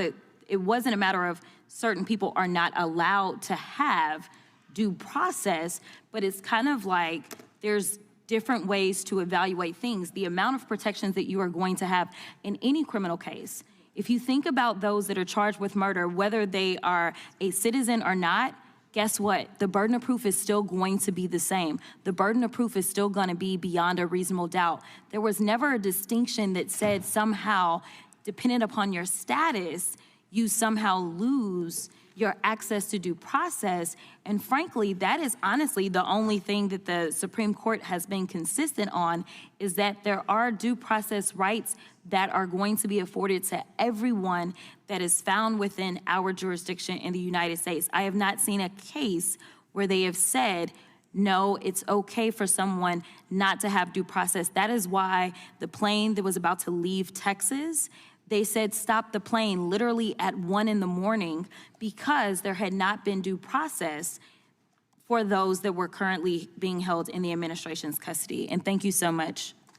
Thank you. I think I understand your position a little better now. I can't say I agree with everything you said, but I would just say perhaps be careful with throwing out accusations or ignoring the Constitution, without carefully considering those statements, because the demands of due process is not just something that is the same in every context. It's Mr. very Chairman, much I have context. So I yield back. a unanimous consent request. Gentlelady is recognized for unanimous consent. I'd like to submit for the record the Constitution of the United States Fifth Amendment explained, so that the gentleman can see exactly what is in the Constitution, where it says no person shall be deprived of due process. I would just point out the Supreme Court, as the gentleman from California has said, has firmly, I'm quoting the Rehnquist from Justice Rehnquist, has firmly and repeatedly endorsed the proposition that Congress may make rules as to aliens that would be unacceptable if applied to citizens. But currently the Constitution says, it's not the same process due American citizens. Mr. Chairman, it just says no person. Objection, the Fifth Amendment will be entered in front of the Judiciary Committee's record. Thank you so much. I just wanted to make sure everybody knows what the Fifth Amendment says.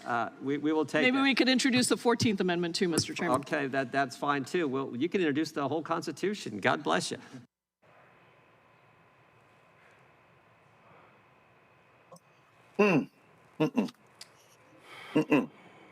Greg, that was a heart attack over here. Man, fuck. No. Listen to this bastard.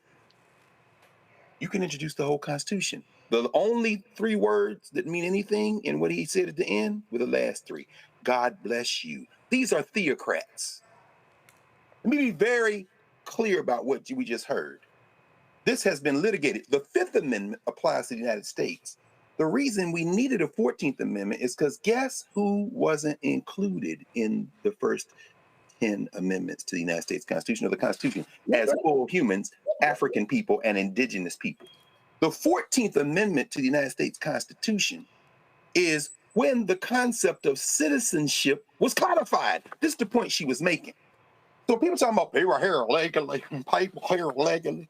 MF, you're the first one that came here illegally, you bastard, but there was no citizenship rule. You took this land from the indigenous people and then wrote a document that did not establish a rule excluding people on the concept of citizenship, only on the concept of humanity, which you claim for yourself, and created a legal universe that excluded everybody but white people. And white people was to be determined by you, asked the Irish in the 19th century. Anyway, the point is this. The 14th Amendment, after a bloody civil war, and perhaps we're on the verge of another one, who knows? But the point is this, the 14th Amendment came in to codify who was or wasn't a citizen. And while the 5th Amendment, as she said, reads that no shall any person be subject to the same offense to be put twice in jeopardy of life or limb, that's double jeopardy, nor shall be compared in any criminal case to be a witness against himself, nor be deprived of life, liberty, or property without due process of law. It said person, not citizen. Now let's go to the 14th Amendment, which was passed because the Dred Scott decision said in 1857 that black people had no rights that any white person was bound to respect, because if in Massachusetts they decided to give you citizenship, that was fine. If in Texas they decided not to, that was fine. Because as Africans, we weren't part of the legal universe. The 14th Amendment was passed for that reason. Now, the clown now thinks it only applies to black people, but it should shut his damn mouth. Now, the point is this, finally, the 14th Amendment, Section 1. All persons born and naturalized in the United States and subject to the jurisdiction thereof are citizens of the United States and the state in which they reside. That is a direct shot at Roger Taney, who said that you're a citizen of a state and the United States. He made up a legal fiction of federal citizenship as if you can be a citizen of the United States and there's some place where it's not subject to the polity of the jurisdiction of the United States. But that's fine. They cured it there. But the problem, what they're going after birthright citizenship for is the second part of that first sentence, which says subject to the jurisdiction thereof. It's a lie. The Kim Wong-Ark case settled that. That was a guy who was born in San Francisco, whose parents had come from China, and he is one of the few people in the United States Supreme Court history who has his name in a decision. If somebody said, you're not a citizen, he said, my name's Kim Wong-Ark. The Supreme Court said I was a citizen, didn't stop when he went to El Paso, Texas a few years later. Them crackers down there arrested him and accused him of not being a citizen, and it took him months to prove he was, with a Supreme Court with his case with his name on it in his back pocket. But the important, and here is the important sentence in the 14th Amendment. It says, no state shall make or enforce any law which shall abridge the privileges and immunities of citizens of the United States, same as the 5th Amendment, nor shall any state deprive any person, not citizen, person of life, liberty, or property without due process of law. That's the due process clause. But here's the problem. Well, we just heard this white nationalist, God bless you. You can put the whole Constitution. In other words, who gonna check me, as you always say, Reese? The problem is this. What these white boys are trying to do, white boys and girls, they want judges to say in the 14th Amendment and in the 5th Amendment, well, the 14th Amendment is the important one here because that's the citizenship clause. When they said person, they meant citizens. When people say no, they said persons. They said, no, go back to Section 1 at the beginning. All persons born or naturalized in the United States and subject to the jurisdiction thereof. There's enough air in there for the right-wing judge to say, yeah. So the interpretation I'm going to give, this is what they teach in law school when they start talking about statutory interpretation. I interpret person in that second sentence to mean citizen, as it is and should be controlled by the first sentence. It's a fringe argument. It never had any breath in it. But because you Negroes decided that elections don't matter, and then because the Democratic Party does silly things, like let people die in office. You know, the last 8 members of the federal legislature, 7 in the House and 1 in the Senate, that died in office, all of them was Democrats, 215 to 214 last election. Connolly of Virginia, you got Grijalva of Arizona, Sylvester Turner in Texas, and before that, Pascrell of New Jersey, Jackson Lee of Texas, Payne of New Jersey, Feinstein of California, Senator Feinstein, and McKeeshan of Virginia. Everybody died in office. It got close enough to steal, and now we got to go on this hell ride together. Jasmine Crockett can't explain this to them any clearer, but they don't care. They don't care. The law is whatever the hell the judge says it is, and if you don't agree with the judge don't agree with you, and you're the president of the United States, you know what they can do? They can ignore the law, and we're going to be in the streets. This is a serious thing now.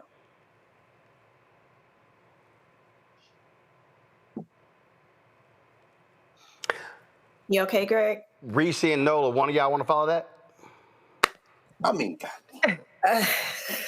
Well, I mean, I'll go. You know, Dr. Carr, obviously, he held it down. He held it down. Here's the thing that people don't understand about this whole, the real danger of this due process thing is that this administration will pack your ass up and put you on a plane and you'll be in somebody's seat cot in South Sudan. They trying to get people in Libya before anybody had a chance to say boo.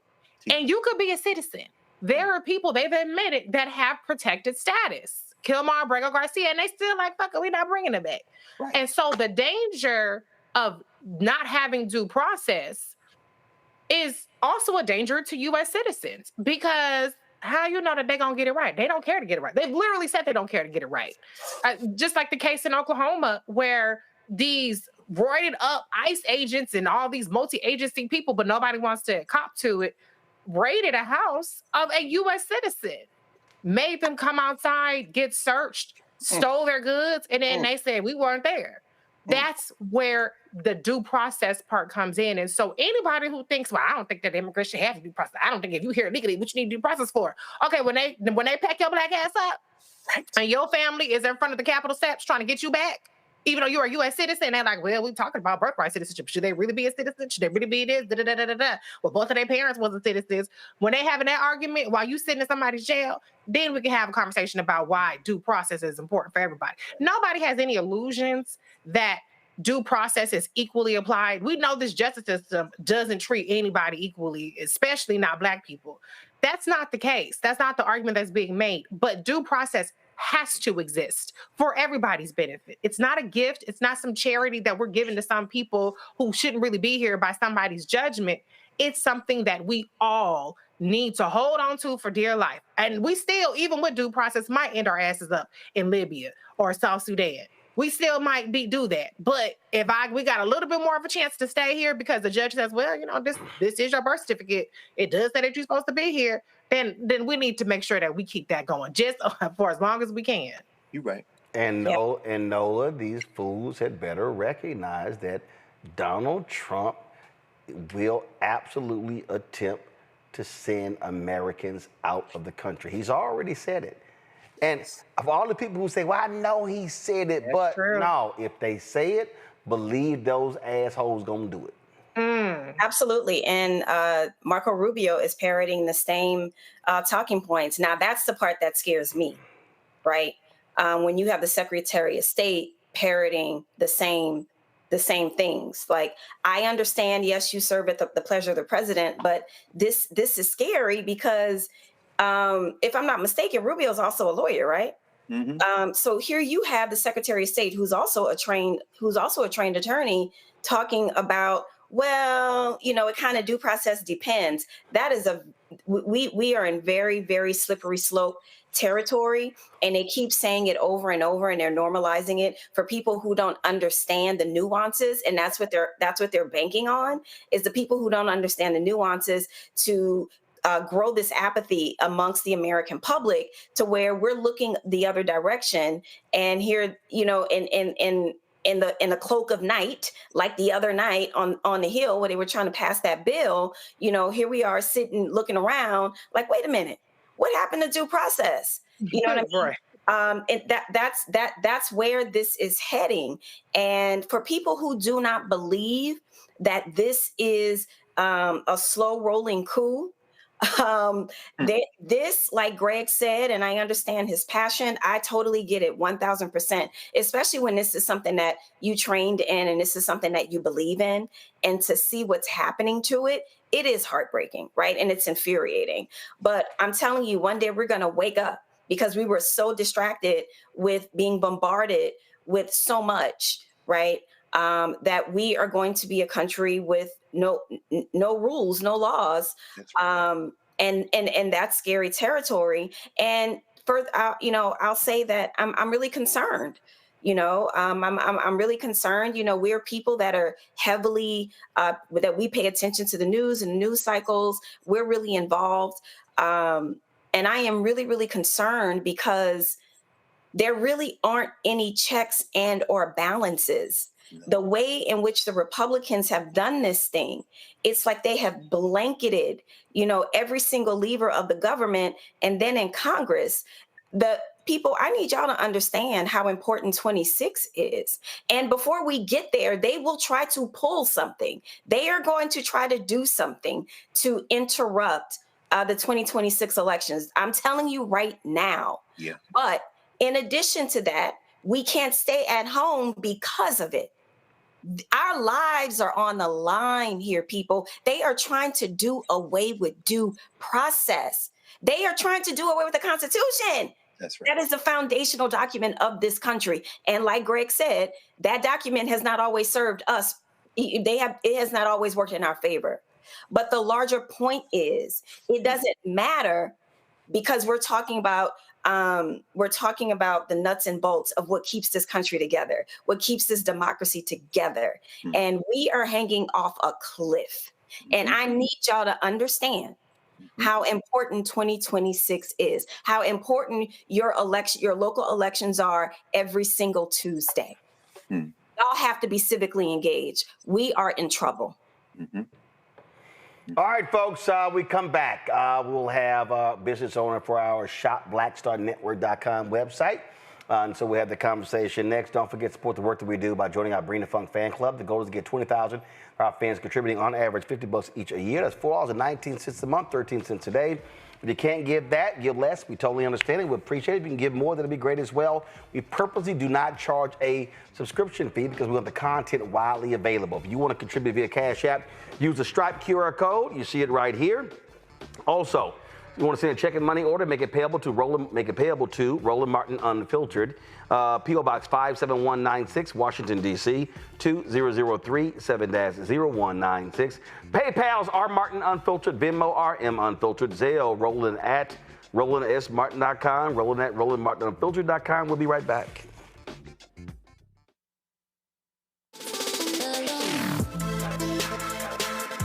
Hey y'all, welcome to The Other Side of Change, only on the Black Star Network and hosted by myself, Rhea Baker, and my good sis, Jamira Burley. We are just two millennial women tackling everything at the intersection of politics, gender, and pop culture. And we don't just settle for commentary. This is about solution-driven dialogue to get us to the world as it could be and not just as it is. Watch us on the Black Star Network, so tune in to The Other Side of Change.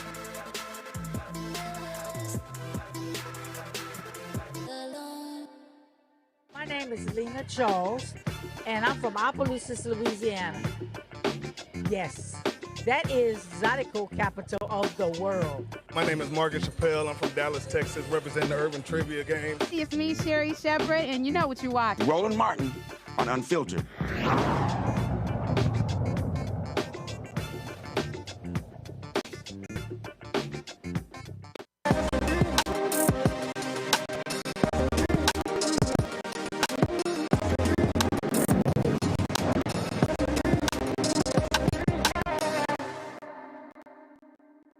All right, folks, time for our shopblackstarnetwork.com segment, part of our marketplace where we focus on black-owned businesses. Now, we all have a sweet tooth, and one black-owned business in Chicago has just about everything to soothe anyone's cravings. Popcorn, the cookies, ice cream, and brownies. They have it. Layla Batoy Dillon, the founder, joins us right now. Is it Batoy or Bitoy? Just pronounce that for us. Layla Batoy. Batoy. So the company is Batoy Sweet Treats. That's it?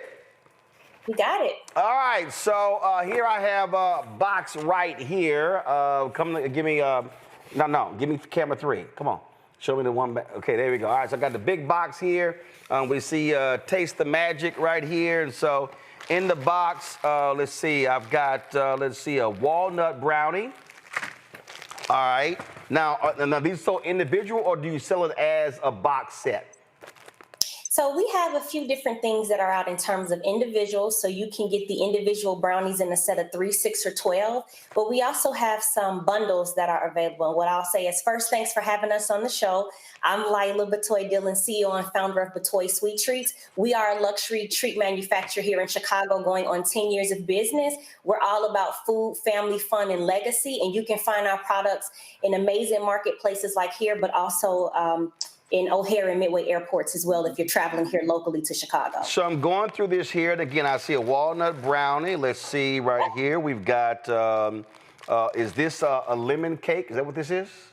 So those are going to be cupcake cookies. Okay, all right, so cupcake cookies. So I've got lemon. Let's see here. I've got red velvet. And I can't see the box that you're going through, so I can't see. No, don't worry. I'm just naming them off. So I got, I got red velvet here. I got lemon blueberry. It's another lemon blueberry. Let's see here. I also have in here, let's see here, gourmet Chicago popcorn. I got that. And that's a small bag, but then we have the larger bag of the gourmet Chicago popcorn. So how many different products do you have? So we have over 127 SKUs that are in the marketplace. Wow. We've narrowed it down to our top sellers for here. So a few things that I want to go ahead and highlight, as you can see here, some of our key sellers are definitely going to be our brownies. These are one of our signature. It's going to give a combination of delicious ooey gooey fudgy, but also cakey. You can get that again in a combination. I'm sorry, did you say ooey gooey fudgy and cakey? Ooey gooey fudgy and cakey. We use cacao and semi-chocolate chips. So if you heat this puppy up, it is giving all the things that you need, and you can slap some ice cream on it if you're into that. Okay, well, I don't have any ice cream. Yo, Terrell, come here. Go pop this in the microwave.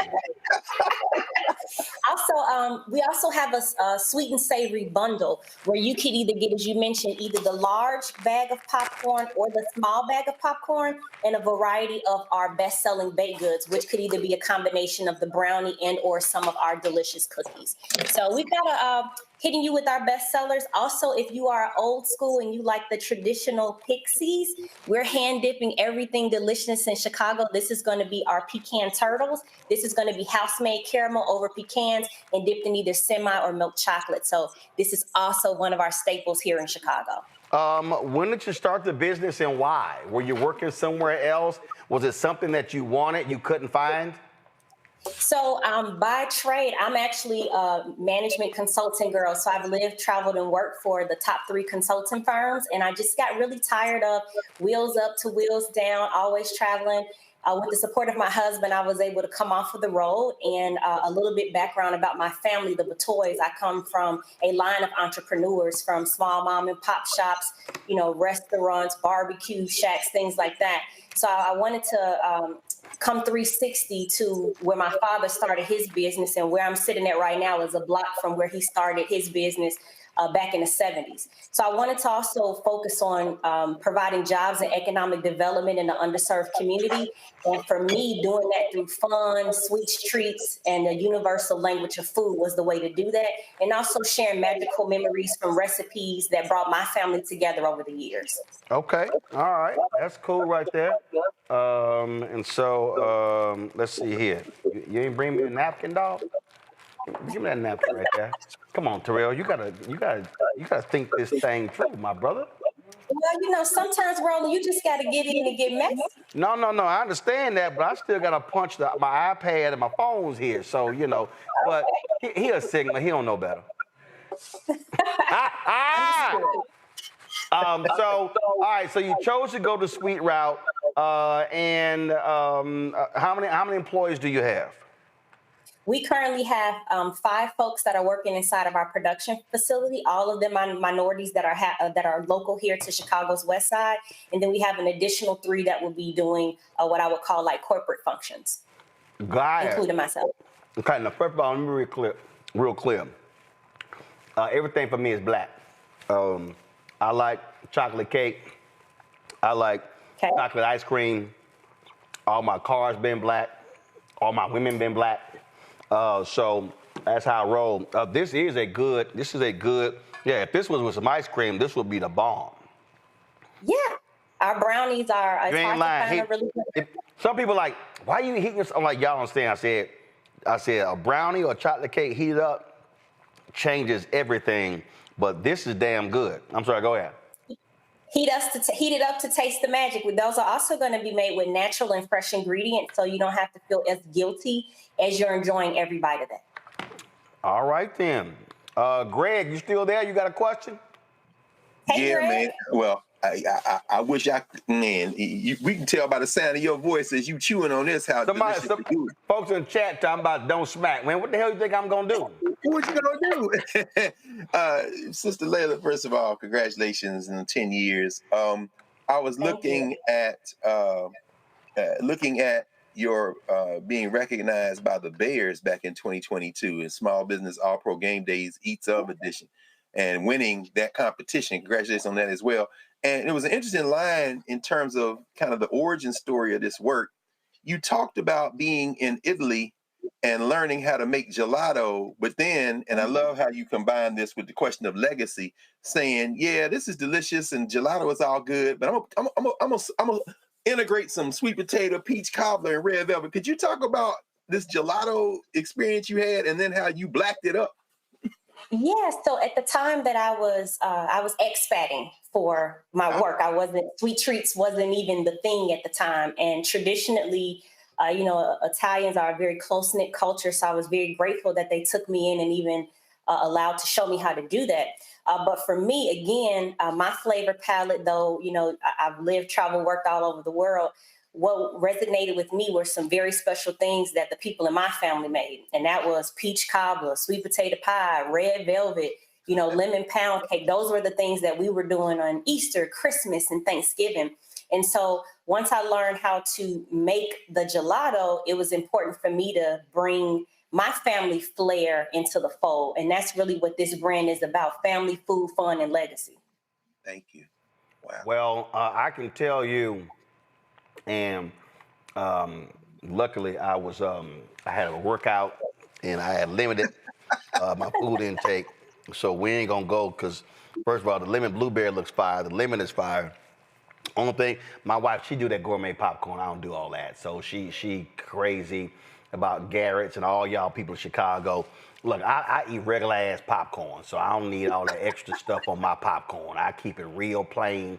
Just give me some damn butter and salt, and we good. But this is fabulous. So someone in the chat wants to know what terminal are you in? You at O'Hare and Midway? We're at Midway on O'Hare. If you're coming through Midway, as soon as you come through, we're going to be in a store called Evolve. If you're going in O'Hare, we're going to be in terminals 1 and 3. You're looking for stores 6 Point Markets, Branch and Boulevard, Evolve, or any combination of the Hudson newsstands are where our products can be located. So folks, we want y'all to go to shopblackstarnetwork.com. Go to my iPad, Antoine. And Roland, I'll say we already got quite a few orders before we even hopped on today. So people are really buying the brownies, and they're also buying that sweet and savory bundle. So just heads up for anyone who's watching who ordered before I hopped on, all your orders have shipped, and you'll be enjoying that from Memorial Day weekend. Now let me help everybody out, okay, y'all? I'm being straight up. See, I couldn't do one of the morning shows. Where they had, now going back. One of the morning shows where they have the cooking segments and they taste some food and they lying. I don't front. I'm just letting you, listen, I'm not lying. I'm not lying. Again, I appreciate Layla being here, but I'm telling y'all right now, if this brownie was not good, if this brownie was not the bomb, I would have ate a corner and I would have pushed that sucker aside. I'm telling y'all, I don't front. This a damn good ass brownie. And the brownie, and again, now there's some brownies y'all eat where you need the ice cream to go with it to offset it. No, you can eat this plain. Heat it up. This is lit. So again, I don't front. I don't play. If it wasn't the case, I'd be sitting here like, okay, we appreciate it. I'm just saying. And so Carol just got my ear. Are you sharing with us? No. Let's see. Hold up. Let's see here. Y'all can have the popcorn. And let's see here. I leave what y'all one red velvet.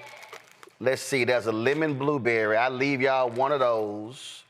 There's a lemon. I'm gonna leave y'all one of those. Let's see how many people in there. Let's see here. There's another red velvet.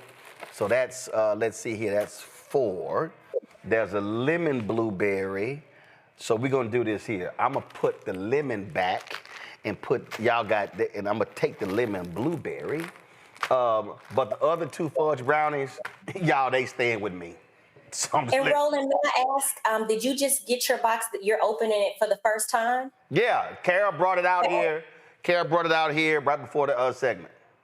And I want to just highlight the quality of our freshness. That box was delivered to you last week. So everything that you're eating is already 6-7 days old. Wow. So that box was sent out to you last week. We really pride ourselves on freshness and quality. So what you're getting and what you're experiencing from Roland is the same commitment that we give to every order. We like to do wow and delight, and everything is packed and made fresh. Okay. All right, go to my iPad. All right. Yeah, I'm smacking. Batoy Sweet Treats on shopblackstarnetwork.com. Y'all see it right here. You see the items. You can order right here. Remember, y'all, Father's Day is coming up. You got birthdays. Y'all want to hand out some Juneteenth. If y'all going to have some Juneteenth celebrations and parties, here you go right here. Y'all support this Black-owned business. That's why we created this marketplace segment specifically to give an opportunity for Black-owned businesses. Marketing costs are real. And so we have, of course, a massive audience. You know, we're now sitting at 1.8 million subscribers on our YouTube channel, on our way to 2 million. I think we'll be there by our 7th anniversary on September 4th. And so I want y'all to, again, pass the word. Go to shopblackstarnetwork.com for y'all to enjoy these treats from a Black-owned company.